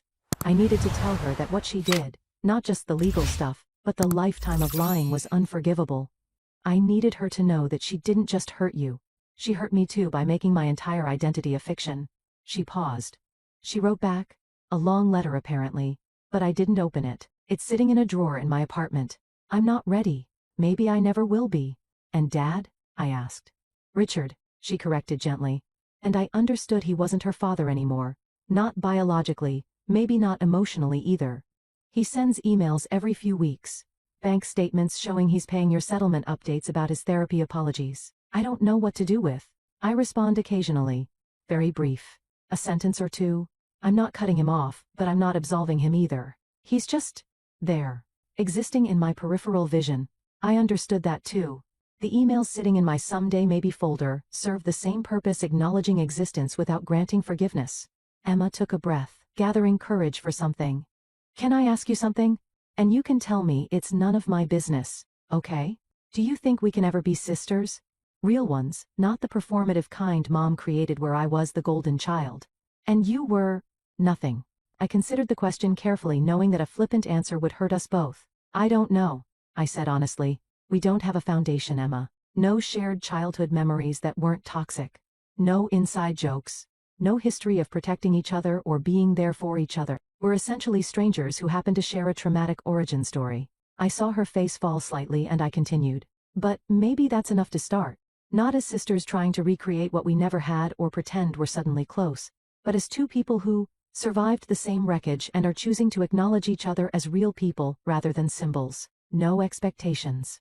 No obligations. Just possibility? Emma nodded slowly, considering. I'll take possibility. That's more than I thought I'd get. We sat in silence for a moment, watching students cross the campus in the fading light. I should go, Emma said, standing. My flight back to Portland is early tomorrow. You flew here just for this? I asked, surprised. I needed to see it. To see you doing something good with what they tried to destroy. It helped somehow. Seeing that pain can become something else. We walked toward the parking lot together, and at her rental car, we faced each other awkwardly. Emma pulled out her phone. Can we exchange numbers, new ones? I've changed mine 3 times for privacy. Me too, I said. And we typed our new numbers into each other's phones. I'm planning to visit DC in September, Emma said. There's a design conference I want to attend. Would you be willing to meet for coffee? Just coffee. Low stakes. I surprised myself by agreeing. Yes, I'd like that. No promises, Emma said. No pressure. Just coffee. Just coffee, I echoed. As she drove away, I stood in the parking lot watching her taillights disappear. And I felt something unfamiliar settle in my chest. Not closure, we were too far from that. But an opening, perhaps. The possibility that family isn't only what you're born into, the people whose DNA you share by accident, but also what you choose to build with intention and honesty. I drove home to Grandma's house, to Helen waiting in the window, and realized that for the first time in my life, I wasn't alone by default. I was alone by choice. And that choice included the possibility of letting people in when I was ready. Maybe Emma would be one of those people. Maybe she wouldn't. But the possibility itself felt like progress. Emma and I met for coffee in September when she came to DC for her conference. We sat in a quiet cafe near DuPont Circle for an hour, talking carefully about neutral topics, her design work, my foundation, the weather in Portland versus DC. It was awkward, but not hostile. Tentative, but genuine. When we parted, we hugged briefly, and it felt like progress. A week after Emma returned to Portland, I received a letter with a return address. I recognized Federal Correctional Institution, Alderson, West Virginia. Diana's handwriting on the envelope still elegant, despite the institutional stationery. I stared at it for a full day before opening it, the envelope sitting on my kitchen counter like something that might explode if handled incorrectly. When I finally opened it, Diana's letter was surprisingly direct, stripped of the manipulation I'd expected. Olivia, I don't expect you to read this, respond to it, or forgive me. I'm writing because my therapist here. Yes, even in prison we have therapy, says I need to practice accountability, without expecting absolution. So here it is, without justification or excuse. I was a terrible mother to you. She continued with an honesty I'd never heard from her before. Not because you were difficult or unlovable, but because you reminded me of everything I'd sacrificed. My choice, my agency, my first love. When I married Richard, I was already pregnant with Emma. His family knew, my family knew, and we all agreed to the lie. I thought I was making a practical choice, security over passion, stability over love. But every time I looked at you, Richard's actual biological child, I saw the permanence of my decision made visible. The letter's psychological insight was uncomfortable in its clarity. Emma was my past mistake, evidence of a moment when I'd followed my heart instead of my family's expectations. You were my future prison, proof that I'd chosen the cage and locked myself inside. That's monstrously unfair to say about an innocent child. but I couldn't separate you from my resentment of the life I chose. I made you pay for my cowardice. I failed you in every way a mother can fail. I own that now." She didn't ask for forgiveness, didn't request a response. Just acknowledged her failures with a starkness that felt genuine even if it came 35 years too late. I read the letter twice, then brought it to my next therapy session with Dr. Chen. She read it silently, then looked at me over her reading glasses. "How do you feel about this?" "I don't know," I admitted. Part of me is angry that it took prison for her to be honest. Part of me recognizes that at least she's being honest now. "Do you feel the need to respond?" Dr. Chen asked. I considered the question carefully. No, this isn't a conversation, it's her confession. She's processing her guilt, which is her work, not mine. I can acknowledge that she's growing without needing to be part of that growth. Her accountability is for her healing, not mine. Dr. Chen nodded approvingly. "That's very mature, Olivia. You're allowed to witness her evolution without participating in it." I filed the letter in a folder when I got home, neither destroying it nor responding to it. It existed as a record of truth spoken, but it didn't require my engagement. Later that week, an email from Richard arrived. "Olivia, I heard you met with Emma in June and again in September. I'm glad. You both deserved better than what Diana and I gave you. I don't ask for a relationship or forgiveness. Just for you to know, I'm proud of who you've become, despite us, not because of us. You built yourself from nothing we provided, and that takes a strength I never had. Dad." I saved the email in my someday maybe folder, which I'd started thinking of less as a holding space for unfinished business, and more as a record of people trying even if their efforts came too late to repair what they'd broken. On December 16th, my 35th birthday, I received a notification from Richard's attorney. I opened it, expecting more legal paperwork related to the settlement, but instead found something I'd forgotten about entirely: the trust fund Richard had mentioned during our park bench conversation. The letter explained in formal legal language what Richard had done 35 years ago. "Your father established this trust in 1996, the year you were born, with funds from his inheritance. Per his instructions, the trust was structured to mature on your 35th birthday to protect it from any family conflict or divorce proceedings. The current value, including accrued interest and conservative investments, $1.2 million. I stared at that number, processing what it meant. Richard had set up this trust when I was an infant, before I'd been sent away, before the years of rejection and silence. He'd been planning my financial security for 35 years, protecting money I didn't know existed from a mother who would have tried to control it. He'd given me an escape route. He just hadn't given me a reason to leave sooner. The irony was almost unbearable. He'd planned for my independence while participating in my exclusion. He'd secured my future while stealing my childhood. I sat in Grandma's kitchen with Helen in my lap, looking at the trust fund statement, and realized I didn't know whether to be grateful or furious. Maybe I was both. I spent my 35th birthday at Grandma's house, now fully my own.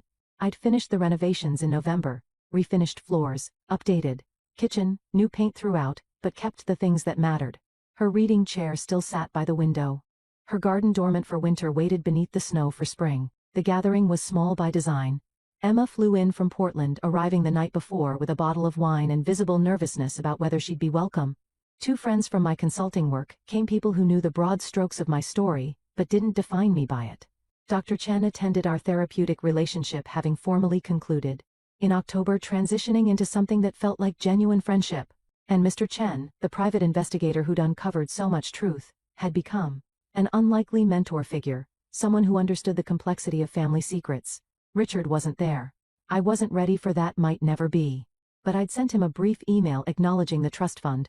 "Thank you for thinking ahead even when you couldn't act in the moment. I'm using the money to expand the foundation." His response had been characteristically brief. "That's exactly what I hoped you'd do." I over birthday cake chocolate. Grandma's favorite. Emma asked about my plans for the trust fund. I explained I was endowing the Helen Carter Foundation with $600,000, doubling our capacity to 20 scholarships annually, instead of 10. The remaining $600,000 I'd keep for security, travel, and whatever life brought. Emma set down her fork carefully. "I've been saving money. Not much, but some. I'd like to contribute $10,000 to the foundation." She looked at me directly. "Not to buy my way into your good graces, but because I want to be part of building something good, instead of just inheriting broken things." I considered her offer, understanding what it meant. Emma didn't have much freelance design work, paid modestly, and $10,000 represented real sacrifice. "I accept," I said. We shook hands across the table like business partners forming an alliance. which felt more honest than pretending to be sisters we'd never been. After the guests left and the dishes were washed, I drove to the cemetery 2 miles away. The December evening was cold and clear, stars visible above the bare trees. I brought winter roses, Grandma's favorite, and sat on the bench near her grave. They all remembered I existed, Grandma, I said aloud, my breath visible in the cold air.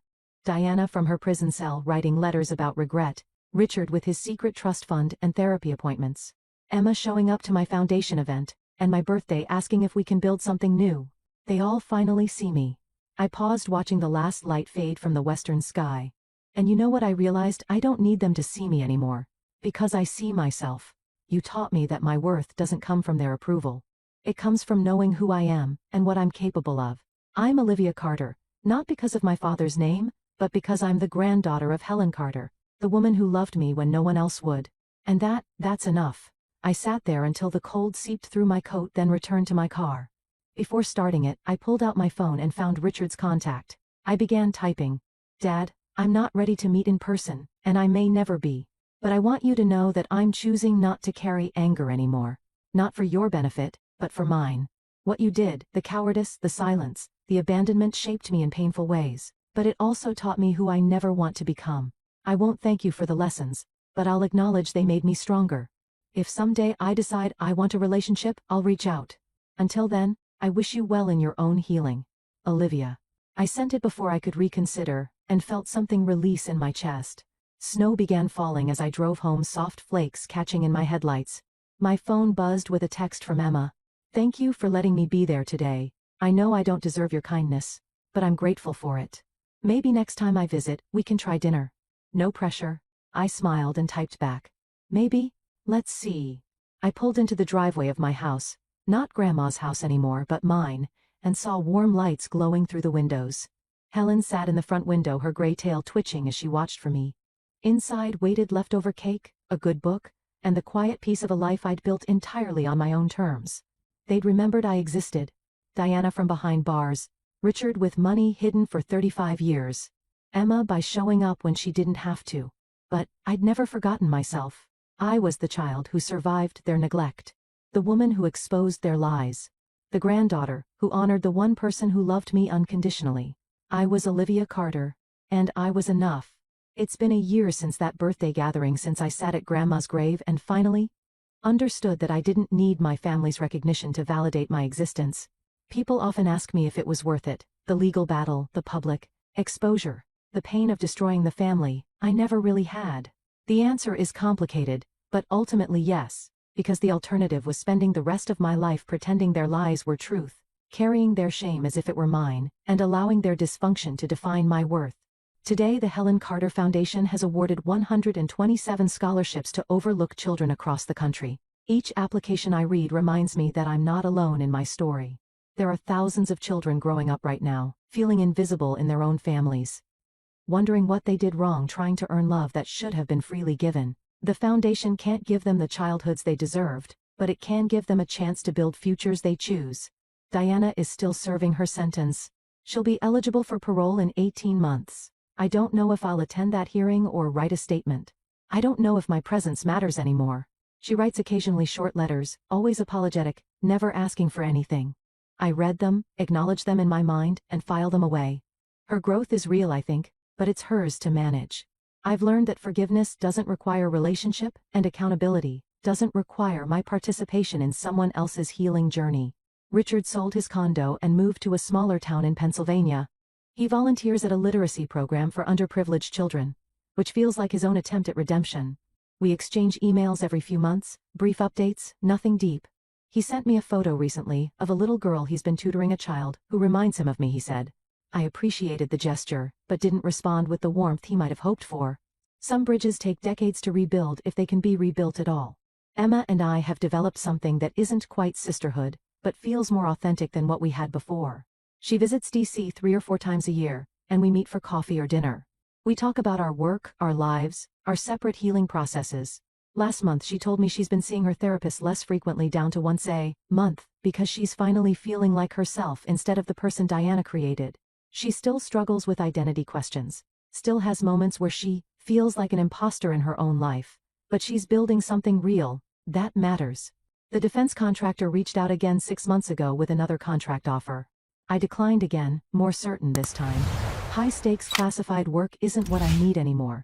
I've found purpose in the foundation, in teaching financial literacy to young people in the quiet consulting work that lets me use my skills without consuming my identity. Success, I've learned, isn't about the size of the contract or the prestige of the position.